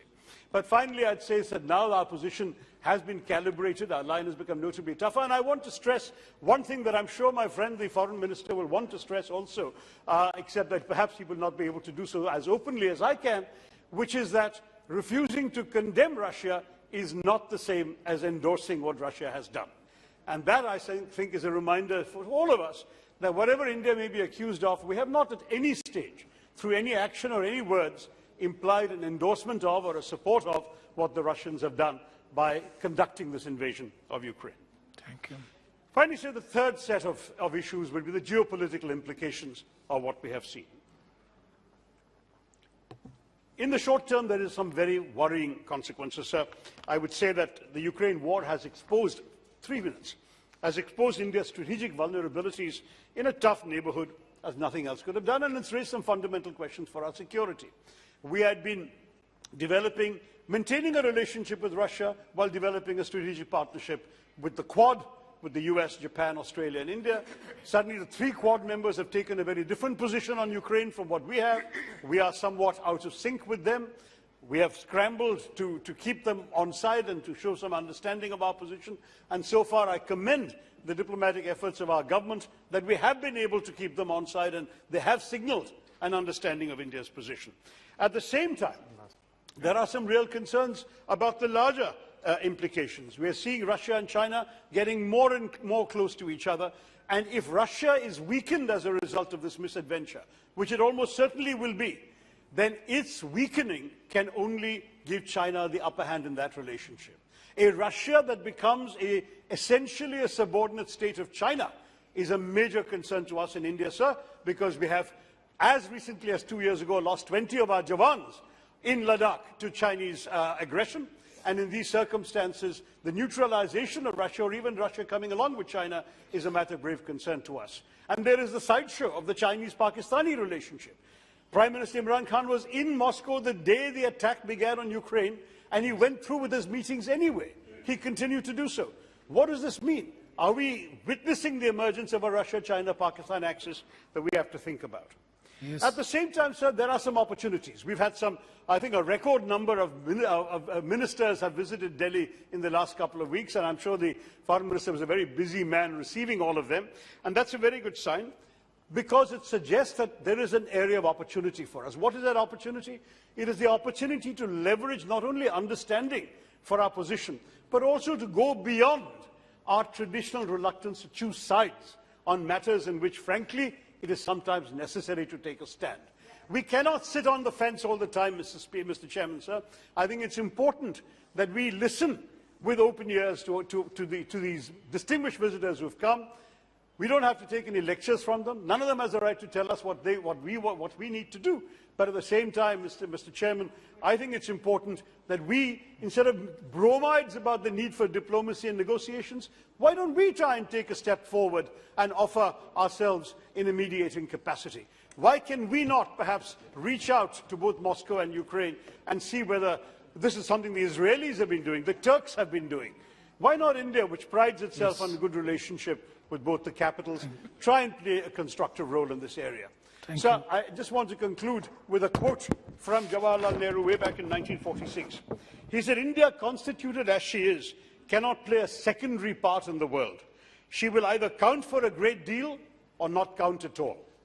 I urge our Foreign Minister and our government, let it not be a case of India not counting at all.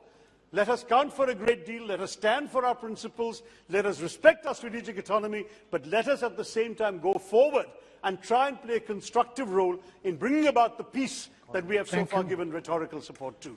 Thank you very much. Thank you, Darurji. Next, Doctors Farooq Abdullah ji. Thank you, Mr. Chairman.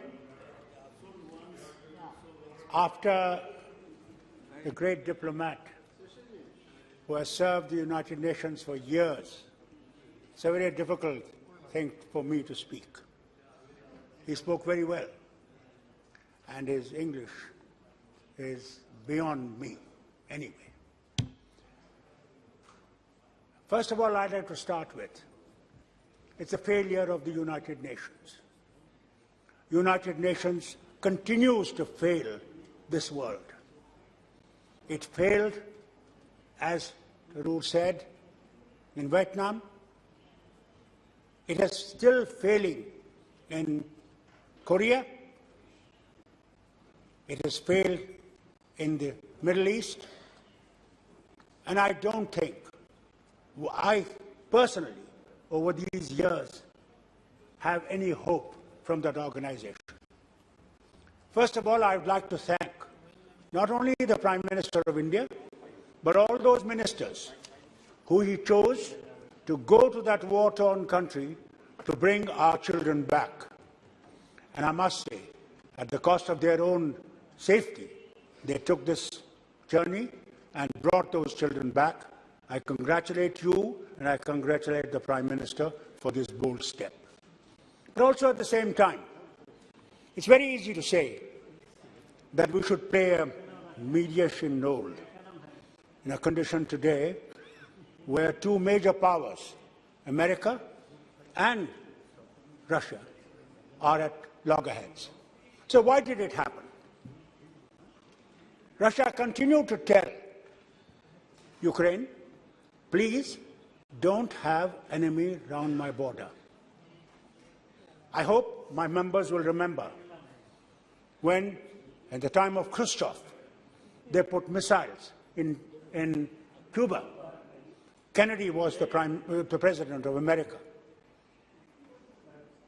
They had to remove because America felt the threat of those missiles. Today, Russia feels the same way. I think they told this country, very frankly, please be neutral. We have no difficulties with you. They also gave them some aid before that, many millions of dollars. Stay free. But they still chose to join NATO. No doubt, it was there. It is a free country. They could choose. But Russia felt threatened. This we should not ignore. And I think, under those circumstances, when you say that any country, how about us? When you think of China and you think of Pakistan, now you're telling that Russia will also join it. Are we not afraid? Are we not worried that our forces will be tremendously at pressure to defend our integrity? That is what that country felt. Now, the way forward. Question is, all of this happened. Millions have moved out of their home, many have died, and God knows how many are yet going to be taken out of the soil. How do we move forward? Let's forget, it's over. The war is there, it is still there. But how do we now comprehend of saving whatever is left, so that the war comes to an end and the world comes to a position of surviving? Today the world is not surviving. You see our neighbor, Sri Lanka. Look at the position there. I hope we don't have to go through that situation in this country. Therefore, it's essential that the war must end. How do we end it? All right. Now you say diplomatically. Is there a diplomatic chance? I remember Trump said, America first. Why is India not thinking India first? If it is not in India's interest, this war, then I think to the Foreign Minister and through him to the Prime Minister I would request, we must take major steps. Major, not small steps. Major steps in de-escalating that war, finishing that war.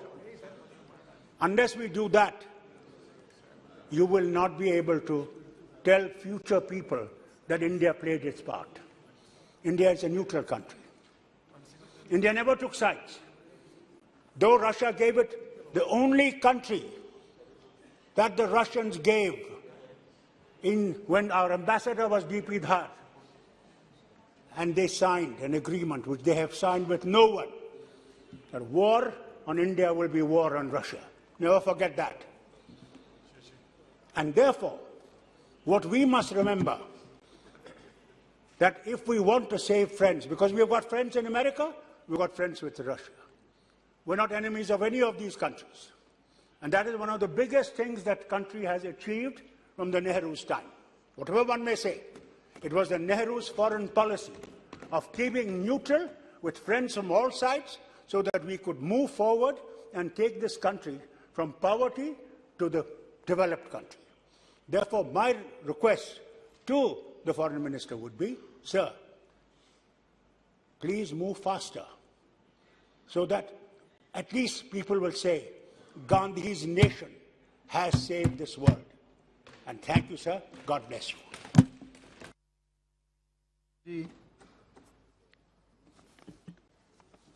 माननीय अध्यक्ष जी, बहुत बहुत धन्यवाद है। Ukraine और रसा की लड़ाई क्या है, हम एक मिनट में बहुत बेसिक। जब दो भाइयों में अलगौझा हो जाता है, बीच में दीवार हो जाती है, और अगर एक भाई गुंडे बदमाश को बुला के बैठाने लगे अपनी तरफ, तो दूसरे भाई की चिंता होना बहुत स्वाभाविक है। यही है यहाँ गुंडे बदमाश के रूप में मैं नेटो को बोल रहा हूँ। दोनों पहले यूक्रेन वाज पार्ट ऑफ रसा, दोनों अलग हो गए, तो अब ये नेटो का मेंबरशिप लेने के लिए यूक्रेन जो तैयार हुआ, तो इसका मतलब हुआ कि रसा को खतरा हुआ। वहां पर नेटो कंट्री का जिस दिन नेटो का मेंबर हो जाएगा, वो वहां उसकी तोपें, मिसाइलें सभी लग जाएंगी, तो जाहिर है कि रसा का चिंतित होना बहुत स्वाभाविक था। तो लेकिन फिर भी अगर अपनी सिक्योरिटी को लेकर के चिंतित हो और किसी देश पर आक्रमण कर दे, ये भी जायज नहीं है।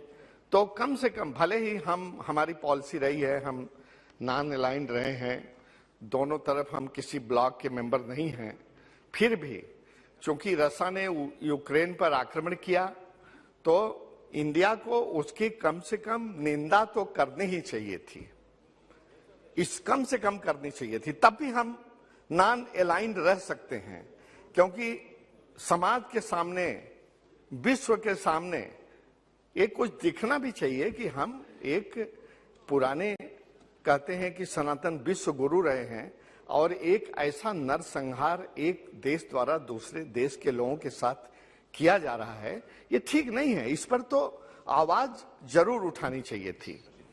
दूसरी बात कहता हूं कि जो इंडियन स्टूडेंट्स थे वहां पर, तो ये तो कोई इंटेलिजेंस फेल्योर नहीं था। महीनों से रूस की फौज लाखों में वहां जम रही है, टैंक भेजे जा रहे हैं, तोप भेजे जा रहे हैं, आर्मर्ड व्हीकल भेजे जा रहे हैं, और रूस के स्टेटमेंट से अखबारों में महीनों से आ रहा है।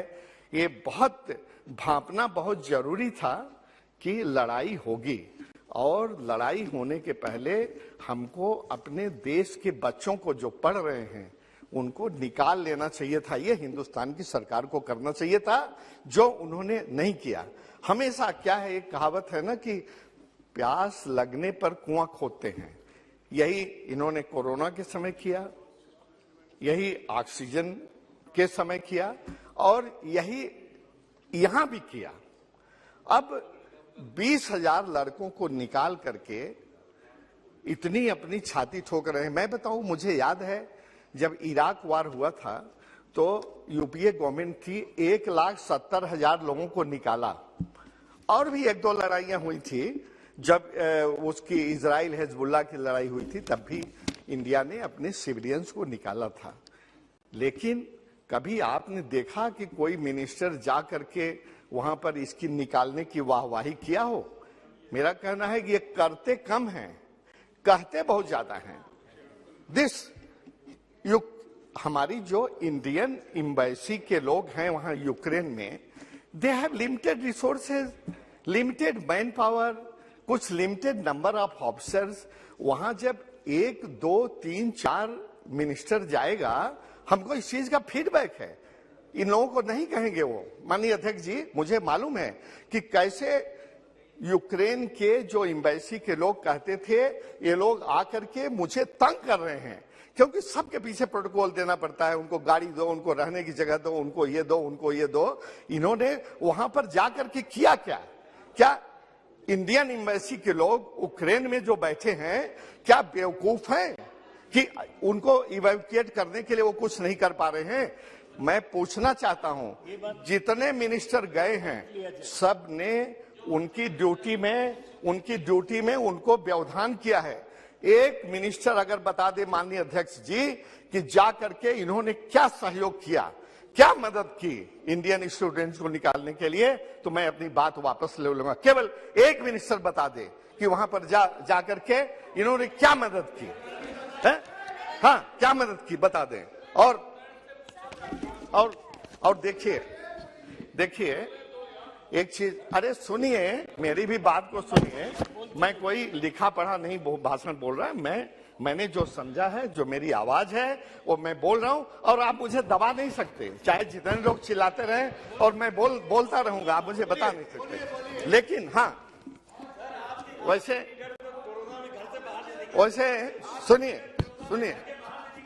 जी, वैसे अरे हम सभी लोग जानते हैं कि यूक्रेन का जो प्रेसिडेंट है मिस्टर जेलेंस्की, पहले एक कॉमेडियन था, वो एक मैच्योर नेता नहीं था, लेकिन इतना पॉपुलर था कि उसका प्रेसिडेंट हो गया। अब जब जान रहा है कि हम रसा से बहुत कमजोर हैं, तो उसको फौरी तौर पर कुछ निगोशिएशन करके कुछ डिप्लोमेटिक वे में रास्ता निकलना चाहिए था, समझौता करना चाहिए था। हजारों लोग मारे जा रहे हैं, इतनी बड़ी बड़ी बिल्डिंग, अस्पताल, सैन्य ठिकाना, सैन्य ठिकाना, माल, सड़क, आप देखिए टीवी में कितना खूबसूरत कंट्री लगता है। देखिए, एक देश का मामला दूसरा है, इंडिविजुअल मसला दूसरा है। अगर आज हमसे कोई टकराए तो मैं कहूंगा कि मैं सीना तान के खड़ा हूं, मैं झुकूंगा नहीं, गोली मार दूं। लेकिन जो ये सरकार का मामला है, आज अगर NATO, European union, western countries, सारे देश मिल करके अगर वार क्राइम में भी पुतिन को पकड़े और उसको फांसी भी दिला दें, देखिए अगर उसको जो कि दूर तक कुछ नहीं कर पाएंगे, तो क्या यूक्रेन का जो तहस नहस हुआ है वो वापस आ जाएगा? ये सोचने की बात है। तो मैं तो माफी के साथ कहना चाहता हूं कि जो यूक्रेन की लीडरशिप थी जेलेंस्की की, इस मामले में उसने सीना दिखा कर खड़ा नहीं रहना चाहिए था, उसको समझौता करके इसका रास्ता निकलना चाहिए था। और हाँ, हम मोदी साहब की बड़ी हर मामले में क्रिटिसाइज करते हैं, लेकिन इसमें तारीफ करते हैं कि जेलेंस्की को भले वो थोड़ा जैसे वो क्रीमिया ले लिया है, ऐसे थोड़ा और देता रहता, कुछ बातचीत करता रहता, जैसे मोदी जी थोड़ा दे रहे हैं। आपके दल के एक माननीय सदस्य और बोलेंगे, जैसे जी, मेरी बात सुनिए जी। मैं आपके माध्यम से, माननीय विदेश मंत्री जी भी बैठे हैं, और बहुत चैलेंज के साथ कहना चाहता हूं कि जितना टुकड़ा करके देश का हिस्सा चाइना को देते जा रहे हैं, ये केवल उसी पर लड़ाई रुकी हुई है। और ये सुनिए, और ये हम तो यहाँ कहेंगे कि इसमें डिप्लोमेसी है, इसकी तो हम तारीफ करते हैं। जिस दिन आपके दल से एक और माननीय सदस्य बोलने वाले हैं, प्लीज अपने गिरेबान में झांक कर देखिए कि आपने हिंदुस्तान का कितना हिस्सा दे दिया है। अभी 2-3 साल पहले देखते थे ना, वो इंडिया के सैनिक चाइना के सैनिकों को रोकते थे कि आगे नहीं जाने दे रहे हैं। उसके बाद टीवी से ये खत्म हो गया। उसके बाद किसी ने पता करने की कोशिश किया कि क्या हुआ। चाइना जितना लेना चाहता था, सड़क बनाना चाहता था, चाहे उसका हिस्सा रहा हो, चाहे भूटान का रहा हो, चाहे इंडिया का, सब पर उसने सड़क बना लिया, सब पर कब्जा कर दिया।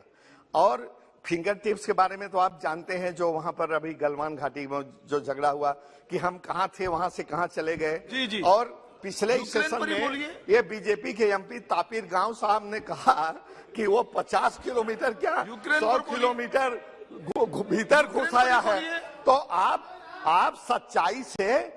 सच्चाई से मुंह नहीं मोड़ सकते। आप इस मामले में सुनिए, इस मामले में लड़ाई बचाने के लिए कर रहे हैं, ठीक कर रहे हैं। जब ठीक है, सुप्रिया जी, ठीक है, नाम हटे, ठीक है जी, बिल्कुल, कोई नाम से रिकॉर्ड बोलिए। Supriya ji please, nothing is going record now. हाँ सुप्रिया जी, उनका कोई चीज रिकॉर्ड में नहीं जा रही है, आप please. Thank you, sir. I speak on behalf of the Nationalist Congress Party in this 193 on the Ukraine and Russia situation. So there is no glory in the battle worth the blood it costs. So I take this thought forward which Sumati, my colleague and friend, mentioned earlier, that nobody really wins a war. It's only war widows, children who are orphaned many times, and mothers who just have people telling them, your son was a brave son who's never going to come back. So it's a very, very painful situation. The television that we've been watching, the media reports that are coming, it's a very, very painful times I think the world is watching today. We have to take sides. We are judging people what is right or wrong. But truly what is really right in any war is something I've never understood. I would like to thank the Ministry of External Affairs and the leader who leads it, Sri Jaishankarji. And this is the second time I'd like to thank him for the COVID intervention that his entire team did. I think was just most wonderful, and I think the only thought that I have in mind as a Member of Parliament is gratitude towards your department, because in the most challenging times during the COVID, MEA was one mantralaya that all you had to do is just tweet, and within minutes, I mean, people sort of thought that it was flattering for us. They thought we were so influential in India that we could actually help people all over the world. And I think we got a lot of blessings thanks to you, but we won't forget to pass them on, because they actually deserve at the MEA doorstep, not at ours. We are only agencies to do that. So this department and the entire team globally has done wonderful work during COVID. And then came another situation, which was this Operation Ganga. Operation Ganga, I do understand, it has its moments. And Dr. Tharoor has spoken extensively about it. But I don't think we should even forget all the airlines who helped us. I mean, it's unfortunate that India doesn't have its own airline anymore, but all the Indians came together. It was not about who owned the airline, whether it was private, whether it was government, but everybody unitedly supported it and brought all our children back. But I think the only disappointment for me, I mean, it was Dr. Abdullah also said that it was very, very brave of the ministers to go. Even I felt that when I saw all the ministers there, and I used to wonder what their families must be going through. It felt almost like you sent a soldier to war on a border. What his or her family go through?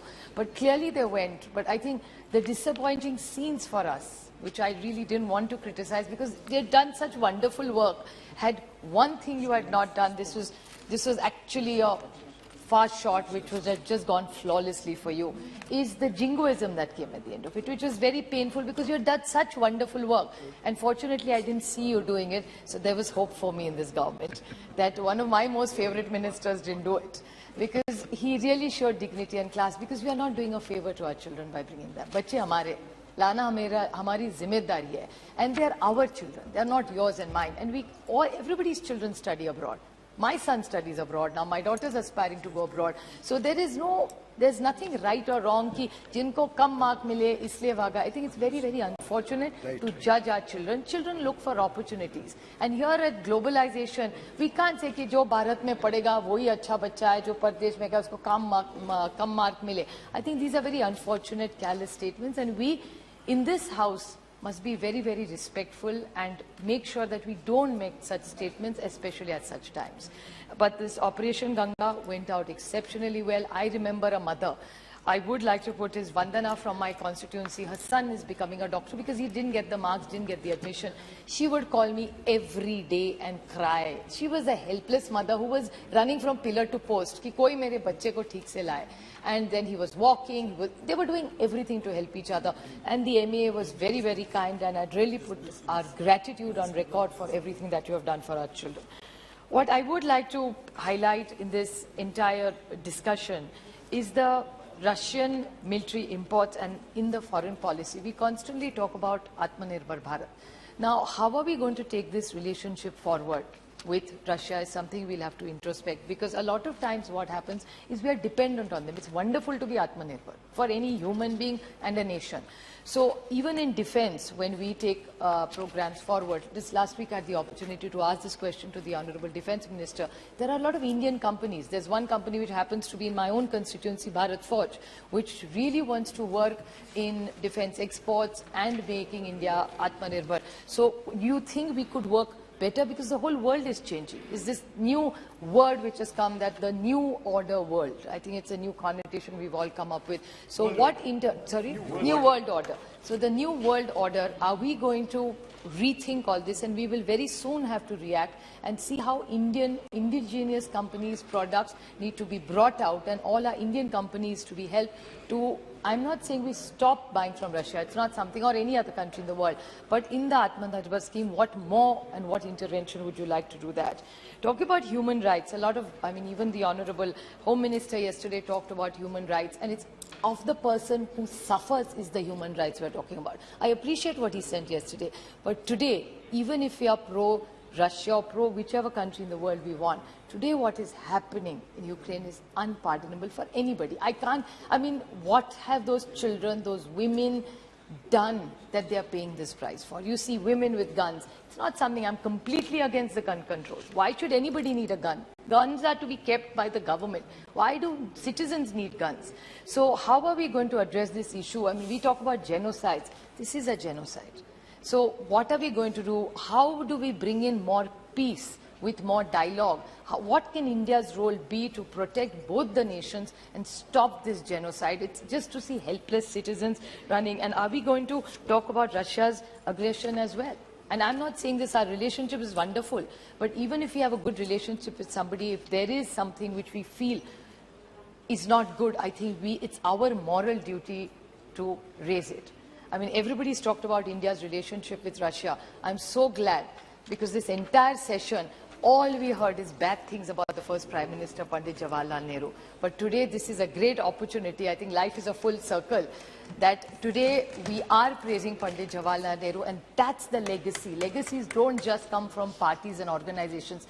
These are the legacies that Pandit Jawaharlal Nehru has given us, and that's where India is starting. And this entire debate is from a relationship where he stood and where he's brought India to, and it's the same foreign policy where we are. Especially, I'd even like to put it on record, it's not just the Russian foreign policy, but even for what we did with America, I would like to put it on record that Dr. Manmohan Singh ji, when we had the nuclear deal with America, it was Manmohan Singh ji who led that dialogue, and how our relationship with Russia, with America, all superpowers, we have done exceptionally well as a country. And I still remember Sushma ji, Arun ji, everybody supported it because it was in the larger interest of this nation. I still remember President Bush saying, if Dr. Kakodkar approves of, we will sign it. It was on a lighter note that showed how deep the relationship was of trust. So I think that's something we need to definitely discuss. Just one small point I'd like to raise is that the Honourable Minister talked about oil and disrupted growth and the shock of inflation that the government is going. He talked about oil prices. We have many solutions. It's just the timing of the oil prices going up. When there was elections going on, the war had already started, oil prices had already. So the only reason, since he was defending it, I'd like to put it on record, that oil prices do fluctuate, but just to blame it all the time on something else. Maybe we can use the cess. You take this government, every government collects a lot of cess. And with the COVID situation, with all the price rise going on, is there a solution that we could use some of our cess, which we could do that? And a last point, sir, I'd like to say, he talked about Hardeep Puri ji talked about colleges and universities and how we could not help our children because our children didn't get clear signals. Why could we not reach out to the universities as well? So when he was there and making several calls, maybe we should have reached out to universities. So there, lot could have done. I'm not saying nothing was done. A lot, in his reply, he said that children didn't want to come back in his intervention because universities were giving them mixed signals. So country versus, and the children are torn between this. And one last question, sir, that whatever's happened, you've done a great job. There were hiccups. I understand it was a crisis. It can't be flawless. But now what next? When these kids have come back, some kids have come back during COVID and now kids back, what is the specific intervention the government plans to do for the future of all our children have come? And what is the larger goal in this new global situation? You see what's happening in Pakistan, what's happening in Sri Lanka. We're trapped in a situation, I would use the word trapped, because of all our neighbors. There seems to be some instability, so India is going to go through a very difficult time resolving all these issues. It's not going to be an easy road. It's going to be a slightly difficult for you. So I think all we should really look for, sir, I'd like to quote, peace cannot be kept by force. it can be only achieved by understanding. So I expect That's the good. MEA to show a lot of understanding, जी, जी. and you can lead, and I'm sure we can get a world better order for the world. मैं Thank समझता you. हूं कि ऐसे अनुभव सभी मान्य सदस्यों को आए होंगे कि पहले बच्चे की चिंता में, दुख में माता पिता आंसू गिरा रहे थे और बाद में मिलने पर आंसू गिरा रहे थे। दोनों प्रकार के आंसू इस दौरान हम लोगों ने देखे हैं। एनीवे, हाँ, ऑनरेबल मिनिस्टर श्री किरण रिजिजू जी जी जी, एक प्रयास से पहले, प्रयास के बाद। I thought I may not require to make a quick intervention because the issue which we are discussing under Rule 193 on the situation in Ukraine arising out of a military conflict between Russia and Ukraine, as honourable members have raised certain important questions, they sought clarifications, and our Minister for Foreign Affairs will respond it appropriately. And foreign policy is very, very serious. That is why, as a member of this House and as a part of the Cabinet, I will not make any statement about the policy and other issues which my colleague Jaishankar ji will respond. But there are certain points which I feel I must speak because during the discussion and outside the House also, many issues are being raised, which were not necessary at all. जैसे हमारा अभी एक साथी ने भी कुछ बातें ऐसे बोल के चले गए जिसको कहना ही नहीं चाहिए था, कोई जरूरत भी नहीं है। और फॉरेन पॉलिसी इतना सीरियस मैटर है। शशि थरूर जी ने कुछ बातें अपने बोल गई, मनीष तिवारी जी ने भी, दोनों कांग्रेस के हैं, दोनों ने बोले, थोड़ा अलग अलग लाइन बोले। अगर इसको अब बाहर चले जाएंगे तो बोलेंगे कि ये कांग्रेस ने ऐसा बोला है, तो कांग्रेस का पॉलिसी लगने लगेगा। इसलिए सरकार में भी हम कुछ बोलेंगे तो लगेगा कि ये सरकार का पॉलिसी है। इसलिए इसमें दो आवाजें फॉरेन पॉलिसी को लेकर के नहीं उठना चाहिए। और कभी कभी ऐसा भी हो सकता है कि एक मेंबर ने कुछ बात कहे और इंडियन पार्लियामेंट में ऐसा बात कही है तो वो देश के छवि में भी वो असर पड़ता है। इसलिए मैं समझता हूं कि कुछ बातें हैं, कुछ पॉलिसी है जिस पे हम एकजुट होना चाहिए। बहुत सारा सदस्यों ने कहा है कि फॉरेन पॉलिसी में तो हम एकजुट होना ही चाहिए। ये जो यूक्रेन क्राइसिस का, जैसे मैंने कहा, जिक्र तो हमारा डिटेल में फैक्ट्स, फिगर्स, पॉलिसी मेरे कलीग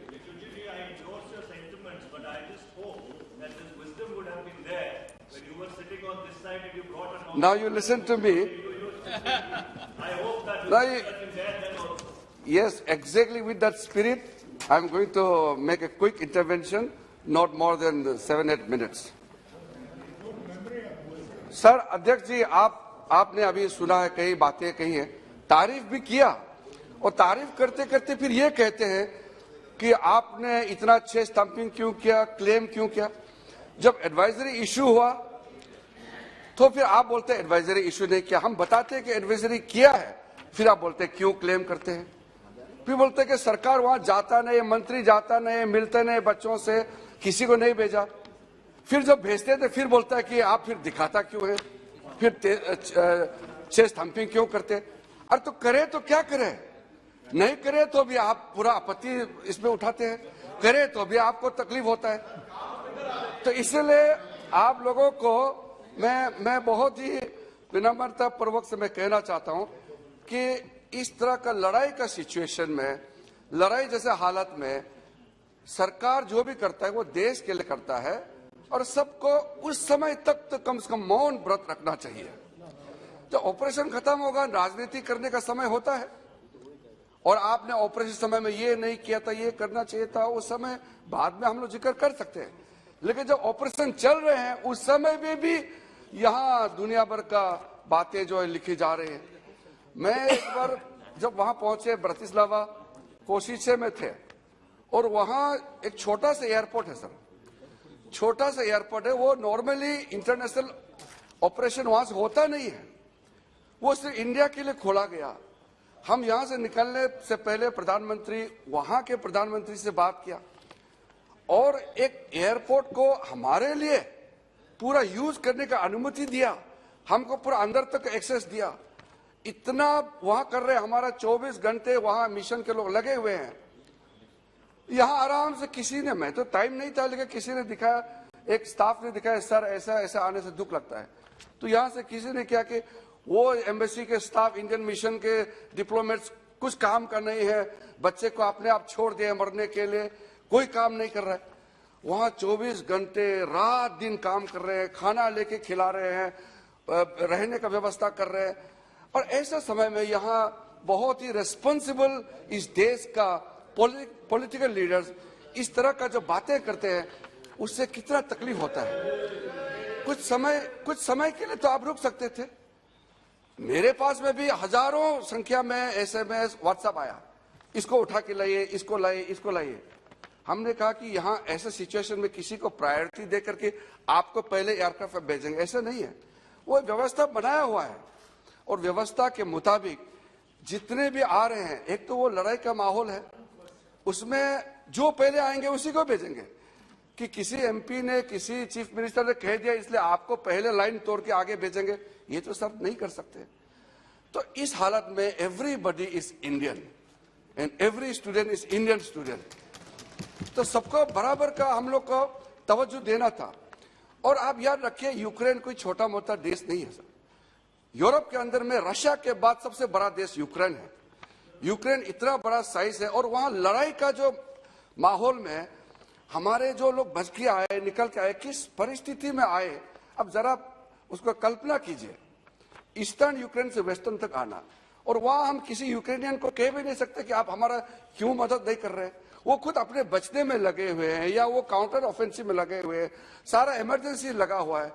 और इस हालात में सारा चल रहा है और यहाँ आराम से कोई बोल देंगे कि क्यों स्टाफ नहीं भेजा। तो वहां हमारे कोई इंडिया का तो मिलिट्री ऑपरेशन तो नहीं चल रहे हैं। हमारे वहां जो सिविल स्टाफ है, एम्बेसी के लोग हैं, वो काम कर रहे हैं। और वो भी जो पूरा शेलिंग हो रहे हैं, फायरिंग हो रहे हैं, मिसाइल छोड़े जा रहे हैं। और ऐसे बीच में कितना मुश्किल में, जिसके लिए ट्रेन नहीं है, फिर भी हमारा डिप्लोमेट जो मिशन में जितना काम करने वाले हैं, वो पूरा अपने जोखिम जान को डाल करके काम कर रहे थे। और इस समय सर, क्योंकि सर जब मैं अपने आंखों से जो देखा, और बॉर्डर एरिया में हमारे इंडियंस तो आ ही रहे थे और यूक्रेनियन लाखों में जा रहे थे। लाइन मैंने देखा, लाइन खत्म नहीं हो रहे थे, इतने लोग आ रहे थे, इतने लोग जा रहे थे। और इस बीच में हमारे भारत के भी लोग आ रहे थे। तो ऐसा हालत में ये सारा जो मैनेजमेंट करना सर, ये कोई आसान तो है नहीं। इसलिए आप लोगों ने, कई लोगों ने तारीफ किया, प्रधानमंत्री जी की तारीफ किया, भारत सरकार के एफर्ट को तारीफ किया, ये अच्छी बात है। ये क्योंकि हम लोग इसको क्रेडिट लेने के लिए नहीं कह रहे हैं, ये तो हमारी ड्यूटी है। कोई भी सरकार होता ये करते हैं। और सर, हम वहां पहुंचने से पहले मैं हमारे कलीग जयशंकर जी को और उनके पूरे टीम को भी मैं अभिनंदन करना चाहता हूं। प्रधानमंत्री जी जो लगातार हम लोग के साथ में भी रिव्यू मीटिंग लिया जाने से पहले, और जब मैं वहां पहुंचे, मिशन के लोग, स्लोवाकिया में जब मैं था सर, वहां पेरिस के मिशन से, जिनेवा से, UN मिशन से, और वहां जर्मनी से और ब्रसेल्स से, सारे लोगों को एक्स्ट्रा लेकर के वहां लगा के रखा हुआ है जमीन पे, और रात दिन पूरे ड्यूटी काम कर रहे हैं। मैं सर आज इसी सदन में और जिक्र करना चाहता हूं, हमारे कितने स्टूडेंट्स जो यूक्रेन के जो बॉर्डर में पढ़ रहे थे, वो भी वॉलंटियर के रूप में काम कर रहे थे। और कई हमारे देश के लोग हैं जो वहाँ बिजनेस करते हैं और अलग अलग चीजों के लिए वहाँ जाते हैं या रह गए, वहाँ की नागरिकता भी प्राप्त कर चुके हैं। कई लोग इंडियन ओरिजिन है, उन्होंने भी पूरा सेल्फलेसली घर से खाना बना के भी लेके आके हमारे लोगों को खिला रहे थे। मिशन में तो ये देश बड़े देश नहीं है, छोटे छोटे देश है, तो हमारे मिशन का साइज भी तो लिमिटेड है। तो इसलिए हाँ जी, हाँ, सबको, यूक्रेनियन को भी, और खास करके खैर यूक्रेनियन तो संख्या में बहुत ज्यादा थे। और क्योंकि यूक्रेनियन को छोड़ के हमारा देश के लोग काफी थे, और सर लगभग 23,000 के लोग जो वहां से निकले हैं, तो आप इमेजिन कीजिए, हमारा टेरिटरी नहीं है, वो किसी और का टेरिटरी है। पहले के जो ऑपरेशन होते थे उसमें हमारा कुछ लोग होते थे, अगर 500 को भी ऑपरेशन करके निकालना है, इवैक्यूएशन करना है, वो भी तो एक टफ जॉब होते हैं। लेकिन जब 20,000 23,000 का बात करते हैं, तो आप कल्पना कर सकते हैं, माइनस टेम्परेचर में बर्फ गिर रहा है, ऐसे समय में कोई एक कंबल भी दे दे, एक जैकेट भी दे दे, और एक चाय कप भी पिला दे, पानी पिला दे, तो वो कितना महान काम हो जाता है ऐसे परिस्थिति में सर। तो ये एक आदमी का काम नहीं होता है, उसमें कितने लोग उसमें एफर्ट डालते हैं। तो इसलिए सर मैं ज्यादा लंबा नहीं कहना चाहता हूं, लेकिन जो हमारे कुछ साथियों ने कुछ बातें टिप्पणी की है, मैं उसको करेक्ट करना चाहता हूं। यहाँ कोई सरकार क्रेडिट लेने के लिए काम नहीं कर रहा है, हमारा एक दायित्व है। प्रधानमंत्री जी ने इसलिए मंत्री लेवल को भेजा क्योंकि ये ऑपरेशन का स्केल बड़ा था। और सर जैसे कि एक देश का राष्ट्रपति जाता है तो उस देश का प्रोटोकॉल में रेस्पॉन्ड भी उस हिसाब से करते हैं। अगर हम यहाँ से ज्वाइंट सेक्रेटरी भेजेंगे तो वहां भी रेस्पॉन्ड ज्वाइंट सेक्रेटरी ही करेंगे। ये एक अंतर्राष्ट्रीय का एक स्थापित प्रोटोकॉल है। जब मंत्री जाते हैं तो उनका रेस्पॉन्स उस स्तर पे होता है। ये एक सेट प्रोटोकॉल है। एक प्राइम मिनिस्टर का बराबर का दर्जा होता है। इसलिए मैं जब स्पेशल एनवॉय होकर के गए और वहां के प्रधानमंत्री मिस्टर एडवर्ड हेगर जो स्लोवाकिया के प्रधानमंत्री, उनसे मैं जब मिला तो उन्होंने दो चीजें, काफी लंबा बात हुआ लेकिन दो चीज मैं बताना चाहता हूं। पहला तो ये कहा कि इंडिया का जो एफर्ट है अपने देश के लोगों को जिस तरीके से आपके प्रधानमंत्री जी ने, आपके सरकार ने काम किया है, कोई और सरकार किसी और देश ने नहीं किया। दूसरा उन्होंने ये बात कही है कि ये बड़ा कॉन्फ्लिक्ट है, सब चिंतित है और आपके प्रधानमंत्री का बड़ा कद है, सब इज्जत करते हैं और इस वार को रोकने में आपके प्रधानमंत्री नरेंद्र मोदी जी बड़ा योगदान कर सकता है। आशा की नजर से हम लोग देखते हैं। ये उनका प्रधानमंत्री जी ने औपचारिक रूप से ऑफिशियली हमको कहा है। इसके अलावा सर मैं धन्यवाद देना चाहता हूं वहां के पूरा टीम, वहां के पूरा डिजास्टर मैनेजमेंट के टीम, वहां के फॉरेन अफेयर्स के, वहां के जो सिक्योरिटी स्टाफ, एयरपोर्ट के जितने भी लोग हैं सर, इनको, क्योंकि मेरे पास सूची है लेकिन नाम लेने से लंबा हो जाएगा, लेकिन मैं सबको भारत सरकार की ओर से, इस हमारे जो संसद है इसके ओर से, हमारे इतने हजारों हमारे बच्चों को, भारत के बच्चों को लाने में जो जो मदद किया, सबको मैं धन्यवाद देना चाहता हूं। और अंत में सर ये इम्पोर्टेंट जो चर्चा आज हुई है उसमें बिना राजनीति लिए हुए मैं फिर से जितने मेंबर्स ने पार्टिसिपेट किए हैं आपको धन्यवाद देना चाहता हूं।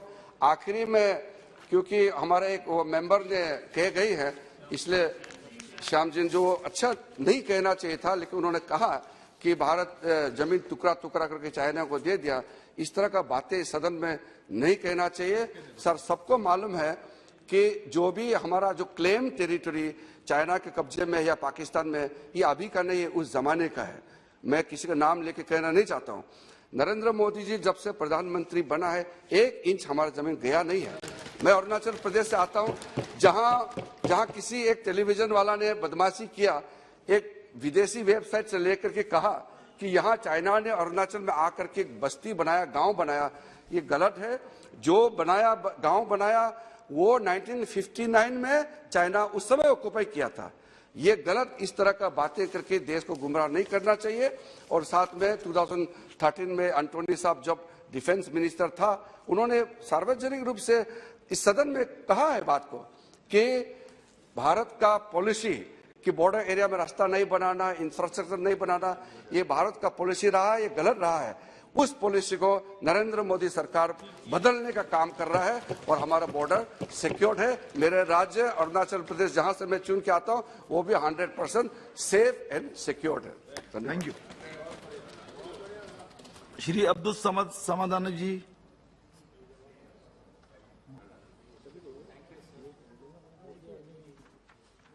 Thank you, sir, for permitting me to take part in this very important discussion.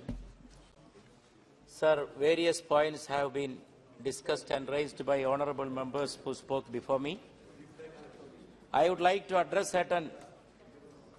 some in-depth ideas related with this matter. Sir, at the very outset, I would like to appreciate the evacuation process undertaken by the government with admirable diplomacy. So students who have come, who have safely returned from Ukraine, have to be settled. They have to be provided their educational facilities in our country. And as already stated and mentioned by our Honorable Shashi Tharoor ji, we have to think of the phenomena why our students are compelled to go out of the country for medical education. And we have to solve that problem facing our educational system, especially medical education. And sir, necessary regulations have to be made to settle these returned students, to enable them to continue their studies in our country. Sir, while coming to this nucleus of this matter, we have to observe the global phenomena. After the attack of the virus, the attack of the violence. So, sir, I think there is a need throughout the world, globally, to create an atmosphere of a culture of peace, coexistence, mutual respect. Sir, war is a satanic trap planned by the major powers. It is the biggest strategic blunder of the international political history. And, sir, it results in criminal waste of colossal human resources, as we all know. We were speaking of the unipolar world. The present-day system is described as a unipolar world, but still, sir, there are major powers are there. In the name of new names, new banners, they are taking part in this drama of violence. Unko bhi benaqab karna padega. And, sir, it is well and good that we adopted the non-aligned line. The non-alignment and commitment to justice, international justice, should go side by side. Sir, those were the days, this Ukraine problem, when we were so much suffering and our students were sending messages, our parents calling with pain and agony. And we have to appreciate that our honorable minister acted well, the government, no doubt about that. But, sir, those days we remembered the legacy of Pandit Jawaharlal Nehru, the non-aligned legacy. But, sir, along with that, aggression is aggression. Keeping our line of non-alignment, we have to condemn the aggressor. Colonialists and imperialists, sir, they are still active. In the name of diplomacy and security, they are attacking nations by nations. That is why, sir, these international confrontations are taking place throughout the world in different parts. Sir, I think there is a problem of humanity crumbling under the burden of its own weight. Science, technology, intellectual advancement, everything is wasted, misused for developing the culture of violence. Sir, आप आंसू के बारे में, लोगों के बेकसूर लोगों के आंसू के बारे में आप अभी कह रहे थे. Sir, I am reminded of a couplet, सब कुछ रहा है इस धरती के ज़माने में, सब कुछ रहा है इस धरती के ज़माने में, मगर ये क्या गज़ब है आदमी इंसान नहीं होता. ये सर इसलिए है सर, सर इसलिए है सर, ये कत्ल व गारत, दुश्मनी व नफरत, ये खून की दरिया, सब कुछ होता है sir.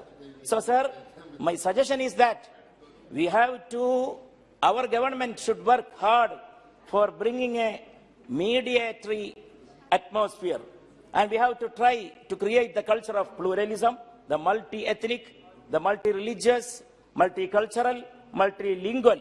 Even if you have to fight with the odds, our India have to try for that. And, sir, it is, sir, 2 minutes. Sir, it is high time for us to create an atmosphere of peace, to work together, to bring nations together. Sir, I think Machiavelli has to be answered by Mahatma Gandhi. That is, sir, the need of the hour. And, sir, I am reminded of a Upanishad shloka written in the dome of this Parliament House. We have to work on these lines. Ayam nija parovedi gananam lekuchedasam. Ayam nija parovedi gananam lekuchedasam. Udara charidanam tu vasudhaiva kudumbagam. Sir, the person who is thinking, I alone, I am nija parovedi gananam lekuchedasam. Their mind is very small. Their vision is very, very, very limited. That is why this war and this strife, the animosity is coming to existence. And udare charidanam tu, for those people who think widely, vasudhaiva kudumbagam. Udaram charidanam tu vasudhaiva kudumbagam. For those people, the entire world is their family. And I think, sir, there is high time for our government, India, to work hard in these lines. Thank you, sir, for giving me. Srinivasulu Reddy ji.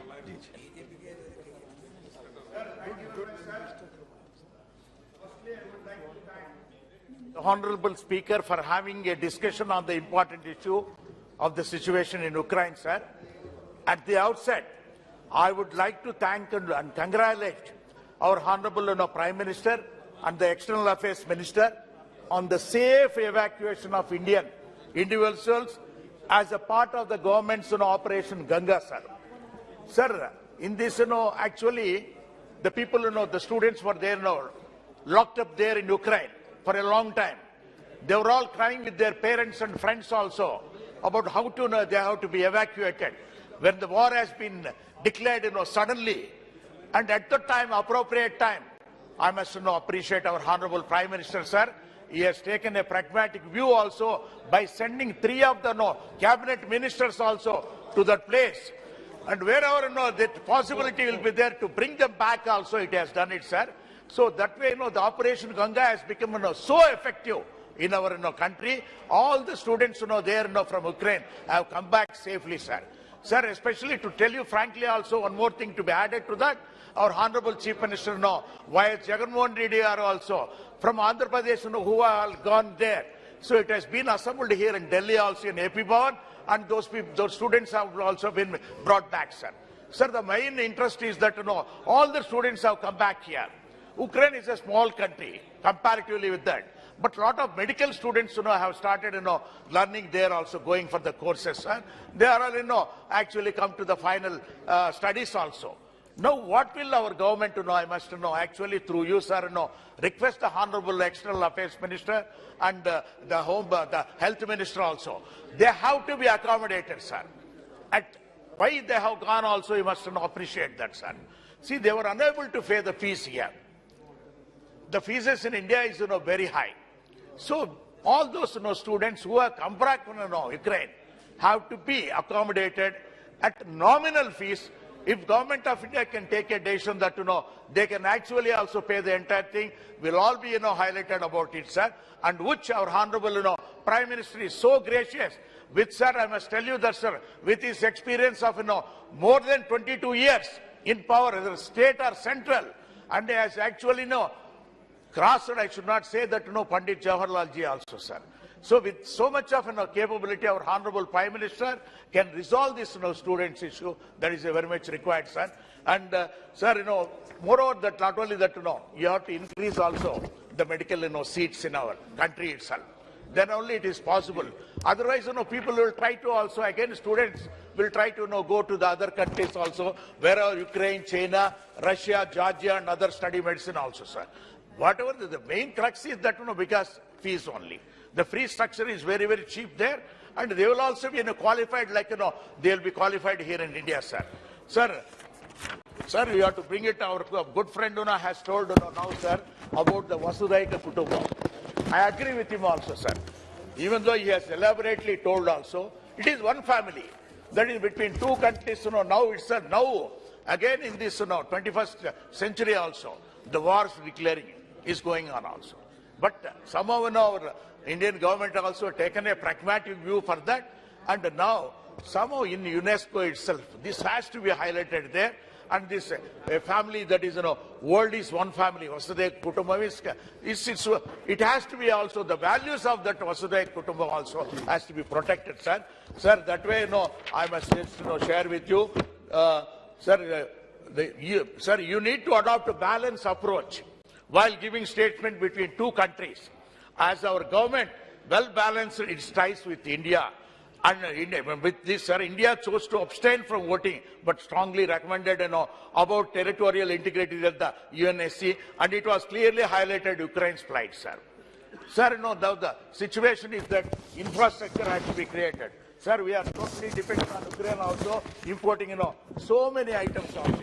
Especially if see that also, the crude oil also imports will be high, and wheat also now we are importing there, and the fertilizers are also now we are importing from there. So all these things, replacing that, our cost also going up in India itself, sir. Somehow, you have to see that, the war is also stopped totally. That is, actually that part is very important, for our country to do it, sir. I'm very much thankful to you, sir, for giving so much of time. And I'm again repeatedly telling also, students' flight has to be also taken care, sir. Thank you, sir. Shri K. Subarayan ji. Ji, please.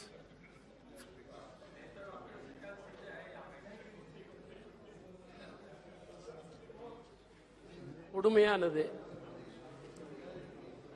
கற்பனை செய்ய முடியாத அளவிற்கு மிகப்பெரிய தீங்கை ஏற்படுத்தக்கூடியது என்பதை இரண்டு உலக யுத்தங்கள் மனித குலத்திற்கு தெளிவாக எடுத்துக்காட்டியிருக்கிறது. இந்த போர் எவ்வளவு தீங்கானது என்பதை குறித்து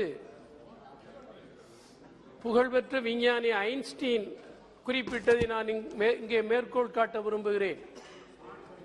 மூன்றாவது உலக யுத்தம் வருமானால் இன்றைய அணு ஆயுத பெருக்கம் அதிகரித்துள்ள நிலையில் மூன்றாவது உலக யுத்தம் எவ்வாறு நடக்கும் என்று கேட்டபோது ஐன்ஸ்டீன் சொன்னாராம், மூன்றாவது உலக யுத்தம் நடந்தால் எப்படி இருக்கும் என்று எனக்கு தெரியாது, ஆனால் நான்காவது உலக யுத்தம் என்பது வில்லும் அம்பும் தான் ஆயுதங்களாக இருக்கும் என்று சொன்னாராம்.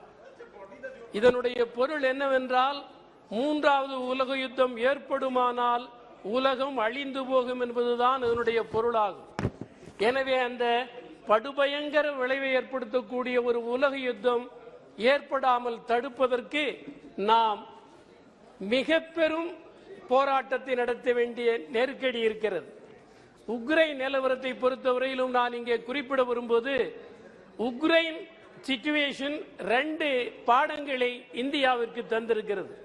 ஒன்று, உள்நாட்டிலே என்ன செய்ய வேண்டும் என்பதையும் உலக அரங்கில் என்ன செய்ய வேண்டும் என்பதையும் இந்த போர் அனுபவங்கள் நமக்கு உணர்த்தி இருக்கின்றன. ஒன்று, உள்நாட்டில் செய்ய வேண்டிய மிக முக்கியமான பிரச்சனை, மாணவர்களை உக்ரைனில் இருந்து கொண்டு வருவதற்கு நமக்கு போதுமான வசதிகள் இல்லை. அதே மாதிரி ஏன் இங்கே இந்தியாவில் பரந்த நாட்டிலிருந்து பல கல்லூரிகள் இருக்கிற நிலையில் வெளிநாடுகளுக்கு படிக்க செல்ல யார் நிர்பந்தம் செய்தது, இதற்கு என்ன காரணம் என்பதை இந்தியா உணர வேண்டும். உணர்த்தி இருக்கிறது உக்ரைன் அனுபவம். உக்ரைனிலே படித்த இந்திய மாணவர்கள் இங்கே தனியார் மயம் காரணமாக, கல்லூரிகள் தனியார் மயமாக்கப்பட்டுள்ள காரணத்தால் பணம் மிக அதிக அளவில் கொடுத்து படிக்க இயலவில்லை. எனவே வெளிநாடுகளுக்கு செல்ல நிர்பந்தம் ஏற்பட்டுள்ளது. இந்த நிர்பந்தத்திற்கு யார் காரணம்? பிரைவேடைசேஷன் தான் காரணம். தனியார் மய கொள்கையை இந்த அரசு கடைபிடிப்பதால், இங்கே கல்லூரிகள் தனியாருக்கு வழங்கப்பட்டு விட்டதால் தனியாரிடம் அதிக பணம் செலவழித்து படிக்க இயலாமல் வெளிநாட்டுக்கு போனார்கள். இதை இந்த அரசு திருத்த வேண்டும். இரண்டாவது, எந்த ஏர்கிராப்டும் இல்லை, காலதாமதம் ஏற்பட்டதற்கு யார் காரணம்? நான் இங்கே ஒன்றை குறிப்பிட வரும்போது, நம்முடைய அயல்துறை அமைச்சர் அவர்கள் மிகச் சிறப்பாக பணியாற்றினார்கள், அதில் நான் குறை காண விரும்பவில்லை. ஆனால் ஏர்கிராப்ட் இல்லாததால் அங்கிருந்து மாணவர்களை கொண்டு வர இயலவில்லை. என்ன காரணம்? இந்த அரசு ஏர் இந்தியாவை டாடாவுக்கு விட்டு, within 2 minutes I will conclude, டாடாவுக்கு விட்டுவிட்டது. டாடாவுக்கு விட்டுவிட்ட காரணத்தால் இந்தியாவுக்கு சொந்த விமானம் இல்லை. இதற்கு காரணம் இந்த அரசின் தனியார் மய கொள்கைதான். அடுத்து நான் இங்கே குறிப்பிட வரும்போது மிக முக்கியமான ஒரு விஷயம், வெளிநாட்டு என்ன அனுபவத்தை உணர்த்தி இருக்கிறது? உலக அரங்கில் ஜவஹர்லால் நேரு காட்டிய வழியை இவர்கள் கடைபிடிக்க வேண்டும். உலக அரங்கில் இந்தியாவின் மதிப்பை உயர்த்தி காட்டியவர் ஜவஹர்லால் நேரு தான். அந்த நேருவின் கொள்கைதான் தனி, அதாவது எதையும் சார்ந்து நிற்காமல் தனித்த கொள்கை, நான் அலைன்மெண்ட் என்பதுதான் இன்றைய தேவை. அவற்றை இந்த அரசு கட்டாயமாக ஏற்றுக்கொள்ள வேண்டும் என்பதை நான் இங்கே வலியுறுத்துகிறேன். கடைசியாக வித்தின் மினிட், கடைசியாக உக்ரைனில் ஏற்பட்ட அனுபவத்தை பற்றி இங்கே பலரும் குறிப்பிட்டார்கள். இந்த குறுகிய நேரத்தில் விரிவாக சொல்ல இல்லை. இந்த அரசுக்கு நான் குறிப்பிட வரும்போது உலகில் எனக்கு முன்னர் நம்முடைய பல ஹானரபிள் மெம்பர்ஸ் சொன்னார்கள், அதையே நானும் சொல்லுகிறேன். இந்தியா விட்டு சென்ற செல்வம் எது? வசுதைவ குடும்பம் தான். வசுதைவ குடும்பம் தான் உலகிற்கு இந்தியா காட்டியது என்றால், இஸ்லாமியனோ கிறிஸ்துவனோ கருப்பனோ வெள்ளையனோ மஞ்சள் நிறத்தவனோ யாராக இருந்தாலும் அவர்களை சகோதரனாக பாவிக்க கற்றுக் கொடுத்த இந்த மண்ணில் கலகத்தை விதைப்பதை ஏற்க இயலாது. அது முறியடிக்கப்பட வேண்டும் என்பதை தெரிவித்து விடைபெறுகிறேன். For giving me an opportunity to speak on 193 discussion on situation on Ukraine. We have witnessed loss of lives, chaos and disruption due to this conflict. And I congratulate the government for Operation Ganga. But there were several loopholes and issues which I would like to highlight and also expect the government to reply on these issues. First aspect is the economic aspect. The geopolitical tension between Russia and Ukraine has led to global supply disruptions, resulting in steep increase in global commodity prices, including prices of crude oil, gas, edible oils, fertilizers. Government of India is closely monitoring the global prices movement and their impact on India's economy through trade. Major items of export from India to Russia is pharmaceuticals, telecom instruments, iron, steel, coal, fertilizer. Major items of export from India to Ukraine is pharmaceutical, telecom instruments, iron and steel. As per the feedback received from industry, exports of some products from India are likely to be affected, including pharmaceuticals, telecom instruments, coffee and tea. As both Ukraine and Russia are major exporters of wheat, with more than 25% share in global wheat trade, disruption of exports from these countries does provide India an opportunity to increase our export of wheat. Second is problems faced during the evacuation. Evacuation of the citizens from war zones is an extremely difficult task. Foreign nationals who want to go back to their families are hard put. Indian citizens, particularly the students, most of them undergoing education in medical courses, have been facing the difficult time. Whereas most of the countries took away their citizens back home from Ukraine, the government of India failed to act on time. This is despite several requests from students to the embassy in Kyiv. When the war started, instead of organizing evacuation of students, the Indian embassy in Ukraine only kept on issuing advisories to the students to reach borders of Poland or Romania. It was an horrendous task for the students, since from some places these borders are about 15 kilometers away. Several young boys and girls braved through the harsh weather and shelling to reach the borders. Evacuation means to bring a person out of the crisis, out from the crisis area, but here the students walked several kilometers or paid exorbitant amount to hire vehicles to reach the borders from where they could take the journey back home safely. It is, however, unfortunate that instead of praising the students for showing bravery in crossing the borders, the question is raised about the studies, their capabilities and their knowledge. The pertinent issue which has come to the fore now is why should Indian students opt for admission in the colleges abroad in such a large number?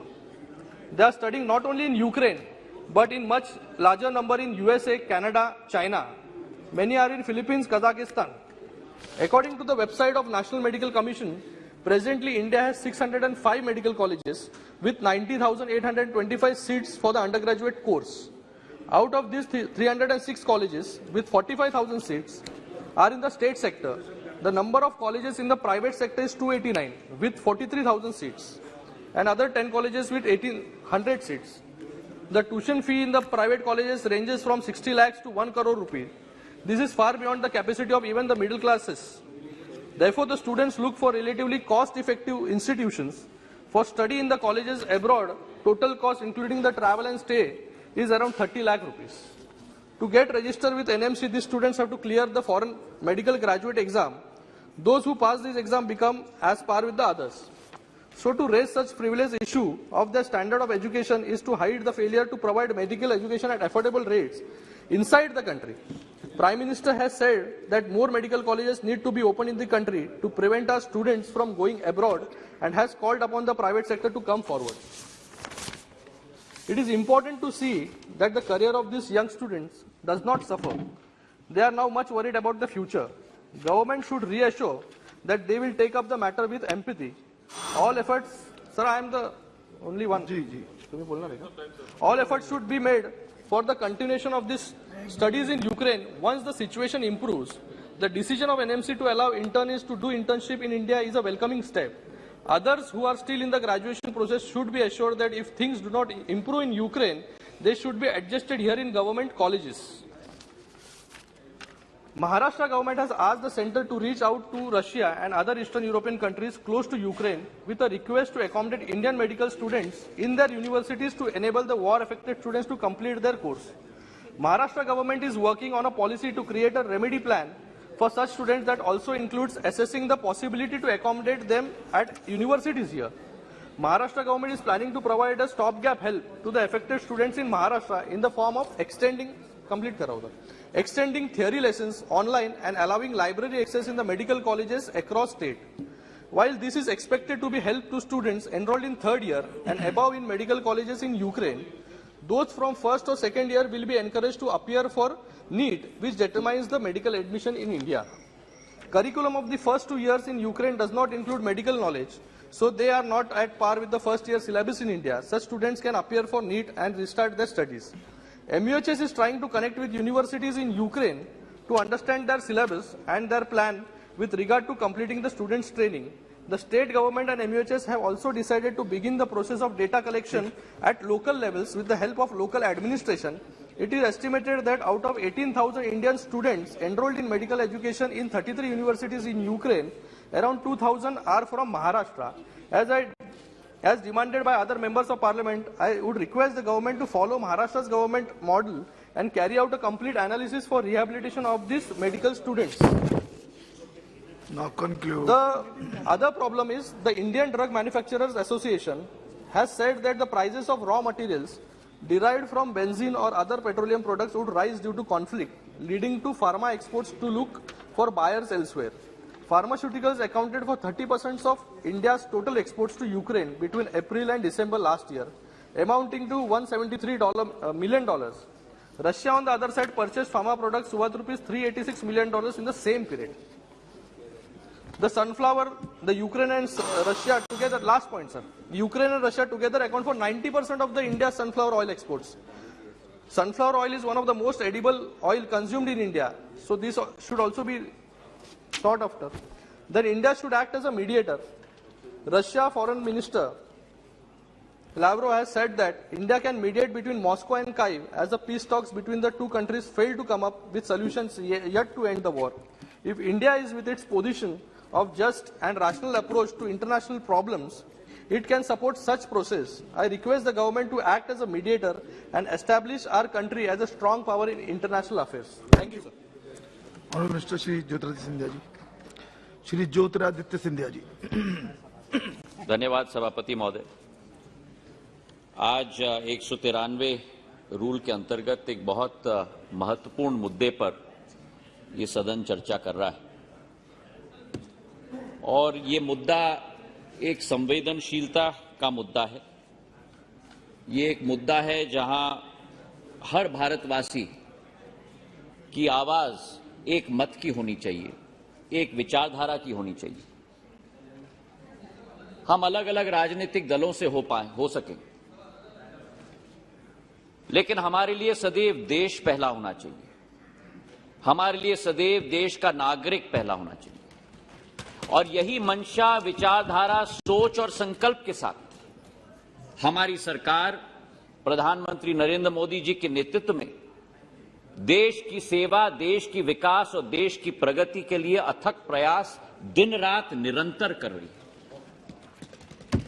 विश्व में सभापति महोदय, जब किसी भी देश में एक लड़ाई का एक वातावरण तैनात होता है तो ये एक चिंताजनक विषय है, दुर्भाग्यपूर्ण विषय है और एक दुखद विषय है। एक ऐसा कालखंड होता था सभापति महोदय जब कभी दो देशों के बीच में एक जंग होती थी या लड़ाई होती थी तो उस जंग या उस लड़ाई का प्रभाव केवल उन देशों तक सीमित होता था केवल आसपास के एक दो पड़ोसी देशों तक सीमित होता था, लेकिन आज विश्व बदल चुका है। जब हम एक इंटरकनेक्टेड वर्ल्ड में अपना जीवन यापन कर रहे हैं, जब हम एक विश्व के नागरिक के रूप में अपना जीवन यापन कर रहे हैं, तो कोई भी घटना अगर एक देश में होती है तो उसका प्रभाव विश्व स्तर पर उत्पन्न हो जाता है। उदाहरण के तौर पर सभापति महोदय, जब एक छोटा सा पत्थर भी हम एक नदी में फेंकें तो उसका जो रिपल इफेक्ट होता है, उसी तरह आज एक इंटरकनेक्टेड वर्ल्ड में घटना कहीं भी घटे, लेकिन उसका इफेक्ट विश्व के हर देश पर प्रभाव पड़ता है। और मैं मानता हूं कि सरकार की जिम्मेदारी, सरकार जिसकी भी हो, लेकिन उस सरकार की जिम्मेदारी हमारे देश के 135 करोड़ जनता के प्रति, और यह अतिशयोक्ति नहीं होगी अगर मैं कहूं सभापति महोदय कि 135 करोड़ जनता के प्रति के अलावा विश्व में 110 देशों में बसे हुए हमारे 1.5 करोड़ प्रवासी भारतीयों के प्रति भी, और उसी के साथ साथ भारत का कोई भी नागरिक अगर किसी भी देश में अध्ययन के लिए, व्यवसाय के लिए, समाज सेवा के लिए वहां उपस्थित हो, तो उस व्यक्ति के प्रति भी भारत सरकार की भूमिका और जिम्मेदारी जरूर होनी चाहिए। और वही भावना इस सरकार की। जब ये युद्ध शुरू हुआ सभापति महोदय, हमने बहुत टीका टिप्पणी सुनी। एडवाइजरीज क्यों नहीं इशू हुए, देर में इशू हुए।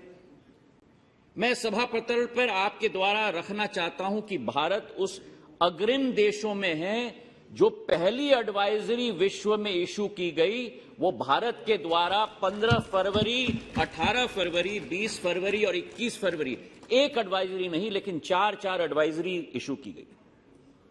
और प्रधानमंत्री जी ने कमान संभाला, भारत के प्रथम नागरिक के रूप में, भारत के प्रधान सेवक के रूप में, केवल प्रधानमंत्री के रूप में नहीं, लेकिन भारत के एक एक नागरिक के रक्षक के रूप में वो कमान संभाला सभापति महोदय। और सुबह शाम मीटिंग की गई। जैसे अभी हरदीप पुरी जी कह रहे थे वो गुवाहाटी में थे, मैं मध्य प्रदेश में था। रात को 11:30 बजे हमें फोन आया कि आपको फौरन वापस दिल्ली पहुंचना है और हम आपको भेज रहे हैं।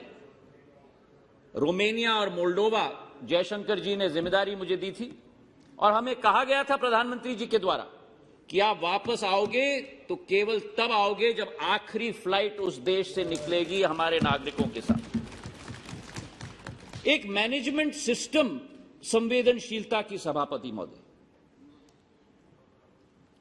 सरकार के मुखिया के रूप में हम लोग जब मीटिंग में बैठे हुए थे, जयशंकर जी, मैं, वीके सिंह जी, अभी 2 हमारे साथी नहीं है, पीयूष गोयल जी और हरदीप पुरी जी और किरण रिजिजू जी, बीच में उस मीटिंग से उठकर दूसरे देशों के राष्ट्रपति, प्रधानमंत्रियों से दूरभाष में बात करके कि एक वातावरण तैनात करना होगा, आपको हमें मदद करना होगा हमारे देश के वासियों को वापस लाने के लिए। 5 देशों के राष्ट्रपति और प्रधानमंत्रियों से चर्चा हुई। क्यों? वो इसलिए अध्यक्ष महोदय क्योंकि यूक्रेन का बॉर्डर 5 देशों के साथ लगता है। अगर उत्तर से दक्षिण से हम देखें तो पोलैंड से शुरुआत करिए आप, हंगरी, स्लोवेकिया, रोमेनिया और मोल्डोवा, और ये 5 मैं उदाहरण दूं द्वार हैं जहां से यूक्रेन से हमारे नागरिकों को हम बचाकर वापस ले आ पाए। 5 देशों के प्रधानमंत्री और राष्ट्रपतियों से बात हुई।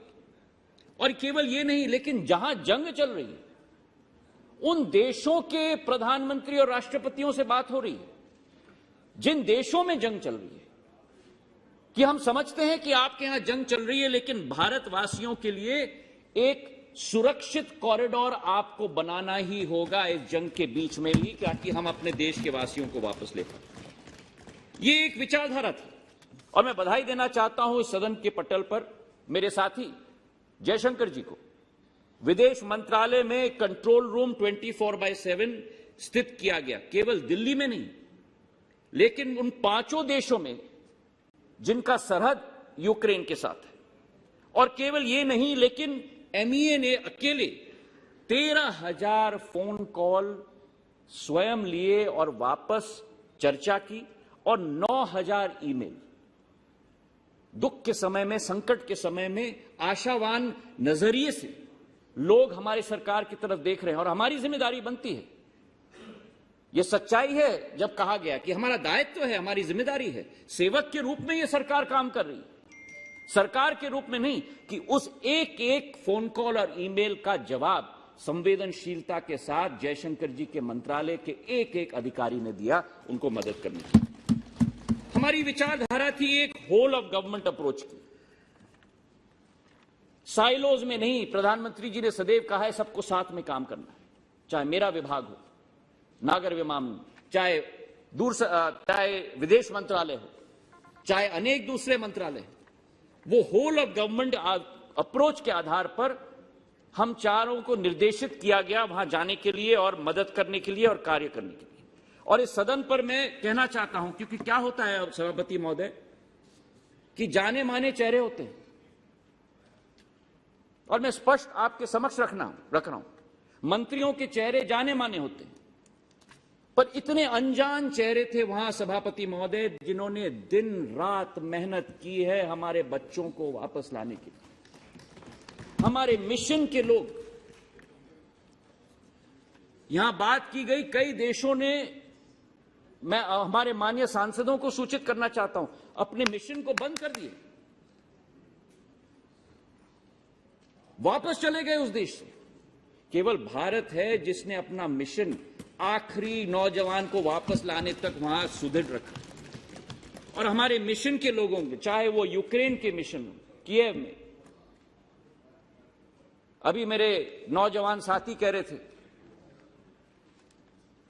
कि वातावरण यातायात के लिए तैनात करना था हमें। हां, मुश्किल है क्योंकि जंग चल रही है, हमारे बच्चों को संकट का सामना जरूर करना पड़ा, पर भारत सरकार ने भी, विदेश मंत्रालय ने भी वहां ट्रेनों का इंतजाम किया, बसों का इंतजाम किया।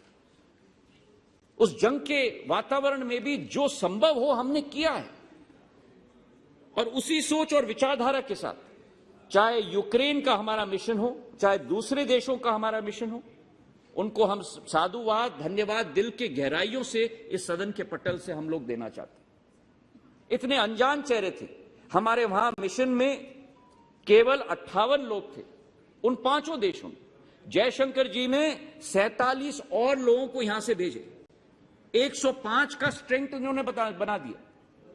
और जब मैं सरहद पे था सभापति महोदय, रात के 3 बजे तक, वहां जो हमारे मिशन के लोगों को भेजा गया था, रोमेनियन अथॉरिटीज के साथ जिस तरीके से वार्तालाप कर रहे थे, एक दोस्ती बन चुकी थी। तो मैंने एक हमारे मिशन के व्यक्ति से पूछा कि आपका तो बहुत अनुभव हुआ होगा, कितने साल से आप रोमेनिया में हो? उन्होंने कहा साहब मैं तो 6 दिन पहले ही पहुंचा हूं। ये क्षमता है हमारे लोगों की कि हजारों किलोमीटर दूर जाके भी वो घनिष्ठता का संबंध उस देश के लोगों के साथ बनाने के लिए, ताकि हमारे बच्चों को बॉर्डर से इस तरफ हम लोग जल्दी वापस लेके आए। एक महिला हमारी मिशन की रोमेनिया में 100 घंटे सोई नहीं, बॉर्डर पर खड़ी रही, बीमार हो गई, लेकिन 2 दिन के अंदर वापस वो बॉर्डर पे जाके खड़ी रही। मैं कहा कि मैं हटूंगी नहीं जब तक आखिरी बच्चा मैं वापस सुरक्षित न लेके आऊं। ऐसे अनजान चेहरों को हमें धन्यवाद अर्पित करना होगा। और उसी के साथ सभापति महोदय, हमारे प्रवासी भारतीयों को भी, हम लोगों का एक परिवार विश्व के हर देश में बसा हुआ है, भारतीय परिवार, प्रवासी भारतीयों का, जो कंपनी के लोग हैं, व्यवसाय के लोग हैं, समाज सेवक लोग हैं। अनेक महिलाओं ने खाना बनाया हमारे बच्चों के लिए। हमारे कंपनियों ने, जब मैं वहां पहुंचा, एक कॉल सेंटर 18 घंटे के अंदर विप्रो और जेनपैक के लोगों ने तैनात की। और मैंने उनसे गुजारिश की थी कि हर बच्चे को हमें टैग करना होगा, जब तक वो बच्चा वापस भारत ना आए, लेकिन अपने राज्य में वापस ना पहुंचे, अपना घर सुरक्षित ना पहुंचे, ताकि विदेश मंत्रालय को पूरी सूची हो एक एक बच्चे के बारे में। 18 घंटे में उन कंपनियों ने कॉल सेंटर सेटअप किया, मेडिकल हेल्थ सेंटर सेटअप किया। कई बच्चों की कठिनाइयां थी और मैं उनको धन्यवाद अर्पित करना चाहता हूं आज इस सदन के पटल पर। और उसी के साथ साथ जो संभव हो पाया है, जब हम लोग वहां पहुंचे थे, और ये आपको मैं समझाना चाहता हूं कि पूर्व और पश्चिम यूक्रेन के बीच में एक नदी बहती है नीपर, और पूर्व यूक्रेन में बम शेल गिर रहे थे और वहां हमारे 50% बच्चे वहां स्थित थे और हमारी कोशिश थी कि जल्द से जल्द हम इन्हें बॉर्डर पर लाएं। लेकिन रोमानिया में उदाहरण के तौर पर जो बॉर्डर है वो हमारी राजधानी बुकारेस्ट से 600 किलोमीटर दूर थी।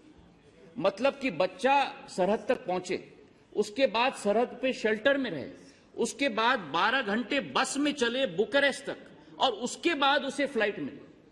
तो जब रोमानियन राष्ट्रपति से मैं मिला था, जब प्रधानमंत्री जी ने उनसे चर्चा की थी, मैंने उनसे निवेदन किया कि एक छोटा सा एयरपोर्ट सुचेवा सरहद से 40 किलोमीटर दूर है, आप कृपा करके ये एयरपोर्ट हमारे लिए खोल दीजिए। हमारे भारत के विमान, छोटे विमान को हम यहां लेके आएंगे ताकि बच्चों को हम वहां से ही सीधा इवैक्यूएट करें। और आज इस सदन से मैं उन रोमानियन हमारे राष्ट्रपति और सभी अधिकारियों को मैं धन्यवाद अर्पित करना चाहता हूं। डोमेस्टिक एयरपोर्ट उन्होंने खोला हमारे प्लेन्स के लिए और 2000 बच्चों को हमने सीधा सरहद से इवैक्यूएट किया। और ये इसलिए संभव हुआ क्योंकि प्रधानमंत्री जी ने स्वयं राष्ट्रपति जी से बात की। जब हम गए उनसे मिलने के लिए, उन्होंने कहा कि आपके प्रधानमंत्री जी ने जो संवेदनशीलता दिखाई है, कोई और सरकार ने नहीं किया है जो आपके भारत सरकार ने किया है। और हमारे द्वार आप लोगों के लिए सदैव खुले हैं, जो भी संभव मदद की जरूरत है वो हम आपको जरूर दिलवाएंगे। आज इस सभा पटल पर सभापति महोदय, मैं हमारे सभी एयरलाइंस को भी धन्यवाद देना चाहता हूं। कम समय में सभी का व्यवसाय होता है, सभी का बिजनेस होता है। संवेदनशीलता जिस तरीके से हमारी एयरलाइंस ने दिखाई, अपने प्लेन्स को अपनी रूटिंग से निकाला, विदेश भेजा, नए क्रूज को रखे।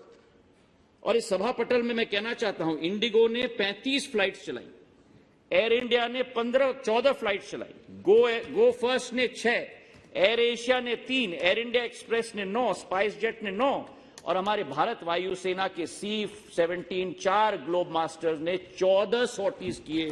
सभापति महोदय, 90 सॉर्टीज किए और 23,000 बच्चों को हम सुरक्षित घर वापस लाए।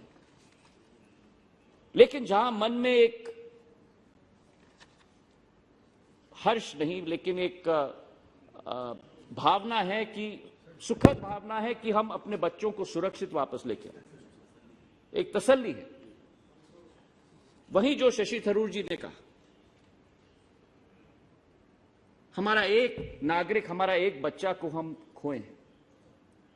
नवीन केवल उस परिवार का नहीं, नवीन भारत के हर परिवार का सदस्य है और वो दुख और वो शोक हम सब अपने एक एक व्यक्ति अपने दिल में महसूस करते हैं। एक नौजवान क्षमतावान शिक्षा ग्रहण करने के लिए कोई देश में जाए और अपना जान गंवा दे, इससे ज्यादा दुखद बात नहीं हो सकती। सभापति महोदय, जहां एक नवीन को हम खोए हैं, वहां एक हरजोत सिंह, 5 गोली लगी उसे, 3 पांव में 2 छाती में, यूक्रेन के अस्पताल में वो स्थित था। और हमारी मंशा थी, हमारा लक्ष्य था कि उसे भी वापस सुरक्षित लाना होगा।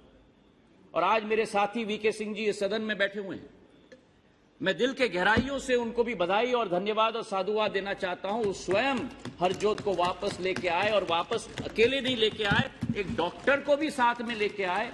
और जब तक हरजोत को दिल्ली के अस्पताल में वहां भर्ती नहीं किया, तब तक वीके सिंह जी ने उसका साथ नहीं छोड़ा। ये एक सेवा भाव की भावना है सभापति महोदय। और इसी के साथ मैं ये स्पष्ट रूप से कहना चाहता हूं कि जो ह्यूमैनिटेरियन एड 90 टन यूक्रेन के हमारे लोगों को भी हमने पहुंचाया इस विसंगति के समय में, इस कठिनाई के समय में, जहां हम अपने बच्चों को वापस लाने की कोशिश कर रहे हैं, लेकिन उस समय में भी भारत का विशाल हृदय कि उस देश को भी हमें मदद करना होगा। प्रधानमंत्री जी का संकल्प और 90 टन ह्यूमैनिटेरियन एड हमने उस देश को पहुंचाया सभापति महोदय। इसके पहले भी कई ऑपरेशंस हमने किए हैं, लेकिन यह अतिशयोक्ति नहीं होगी सभापति महोदय अगर हम कहें कि ये शायद this has been the largest evacuation exercise in war by any country in the world in recent history. And it has been made possible because of the leadership of our Prime Minister, his resolve, his commitment. मैं पूछना चाहता हूं कि क्या किसी और देश ने एक ऐसा एक्सरसाइज अंडरटेक किया यूक्रेन में? इसका उत्तर है नहीं सभापति महोदय। कई ऐसे देश थे जिनके 6000 वहां नागरिक अटके हुए थे, 15 दिन बाद एक प्लेन भेजा। कई ऐसे वेस्टर्न देश थे जिन्होंने अपनी एम्बेसी में नाम नहीं लेना चाहता हूं, अपनी एम्बेसी बंद कर दी, एडवाइजरी इशू की, और मैं कोट करता हूं उनका नाम लेते हुए बिना, the government will not be able to evacuate its citizens from Ukraine. ये एक तरह की सरकार और यह दूसरी तरह की संवेदनशीलता और कर्मठ और एक विचारधारा की सरकार। हमारी ये सोच है सभापति महोदय कि हम केवल भारतीय नागरिक नहीं लेकिन विश्व के नागरिक की हिफाजत और सुरक्षा में अपना विश्वास रखते हैं। वासुदेव कुटुंबक कई मेरे दोस्तों ने, मेरे भाइयों ने वर्णन किया। हां, ये हमारी सिद्धांत है, हमारी संस्कृति है, हमारा भाव है, पर ये वासुदेव कुटुंबक इस एक्सरसाइज में भी हमने देखा है, जब भारत ने केवल 23,000 अपने नागरिकों को वापस हम नहीं लेके आए, लेकिन 150 18 दूसरे देशों को भी के नागरिक हम वापस लेके आए। मुझे इस बात का थोड़ा दुख है सभापति महोदय कि कुछ लोग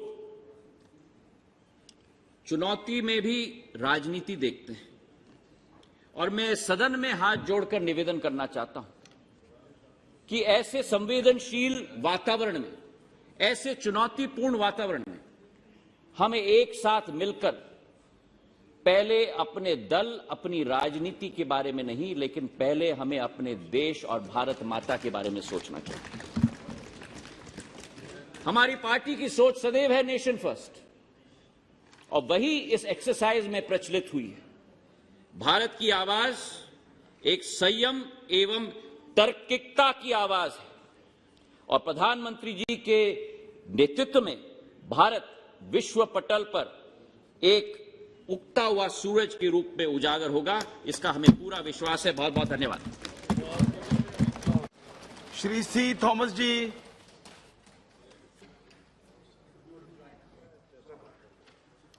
Thank you very much for giving me an opportunity to participate in this discussion on the Ukraine issue under Rule 193, sir. Sir, war anywhere is a tragedy. It brings along with it miseries and unnecessary hardships to all concerned. Modern world is set out to achieve the targets of global peace. All are deeply saddened to look at what the people of war-struck regions have been going through. The war in Ukraine has put the people of our country also through great hardships, especially the Indian students and their families. Sir, in my own place, there were several students who were studying in Ukraine, and their parents were regularly contacting us for their safe return. And I am happy that, and I appreciate the efforts taken by the government to bring the Indian students through Operation Ganga mission for the evacuation of the citizens, majority of whom were students.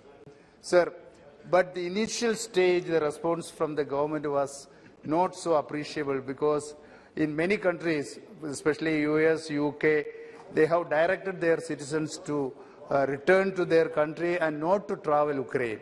But we have directed, or the directives given by government was that whoever wants to come back may come. So there was a pause or a paucity which the students believed that they can remain there.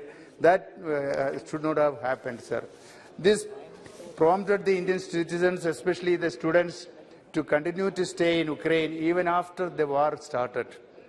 Had the government of India been more cautious at the beginning itself, our citizens would not have been subjected to great hardships they have undergone. Sir, however, the Operation Ganga mission has brought more than 20,000 Indian students, majority of whom are medical students, including hundreds from Kerala. Sir, at this juncture, I would like to bring, many of the members, honorable members, have put in the international situation and the way we have handled it. That was very good. But I would like to bring to the notice of the government the issues relating to the future of these students. Sir, at this juncture, I would like to bring to the notice of the agony of medical students who have come back from Ukraine. The government should take steps to ensure their future studies. It was almost an exodus from Ukraine. Earlier, those students who came back from China during the COVID pandemic could not continue their studies in China, even on online mode. Even if they continued in online mode, they were not allowed to participate in the examination conducted by the Medical Council of India at that time and the National Medical Commission of India now. Sir, I would request the government to see that those who have completed their studies there should be allowed to participate in the National Medical Foreign Medical Graduates Examination conducted by the National Medical Commission of India at the earliest. Sir, I would also like to bring to the notice of the government the serious issues of shortage of medical seats in our country. Sir, students go abroad for pursuing medical course mainly because of three reasons. One, the availability of medical seats in our country are less than the required number. Two, the medical entrance examination is quite tough that even meritorious students find it difficult to get through. Three, the cost of medical education in our country is very high, especially in the private sector. Sir, only one more point, sir. The students who wish to pursue medical education should be assured of their seats at an affordable fees. Sir, the WHO standard of doctor population ratio is 1:1000. As per the information available from the Government of India's information, the doctor population ratio in our country is 1:1456. In many developed countries which provide best healthcare system, the doctor population ratio is 3.5:1000. Sir, the crisis of Ukraine should open our eyes. The Indian medical education system should rise up to the mark. We should be able to provide sufficient facility of medical education system so that, sir, only one word, only one sentence. That we should be able to provide sufficient facility of medical education system so that all meritorious students who wish to pursue the medical education are provided the seats in medical colleges at affordable cost. Thank you, sir. Thank you. Ji. மாண்புமிகு அவைத்தலைவருக்கு வணக்கம். Ukraine மீது நடத்தப்பட்டு வருகிற இந்த போர் கட்டாயம் நிறுத்தப்பட வேண்டும். போரை நிறுத்த வேண்டும் என்கிற நிலைப்பாட்டை இந்திய அரசு உறுதியாக எடுக்க வேண்டும். நடுநிலை வகிப்பதோ அல்லது யாரோடும் சேரமாட்டோம் என்கிற பொதுநிலையில் இருப்பதோ உலகத்துக்கு நல்லதல்ல, மனிதகுலத்திற்கு நல்லதல்ல என்பதை நாம் அறிவோம். எனவே இந்திய அரசின் நிலைப்பாடு என்பது போரை நிறுத்த வேண்டும் என்பதாக இருக்க வேண்டும், அதில் உறுதியாக இருக்க வேண்டும் என்று நான் முதலில் வேண்டும்.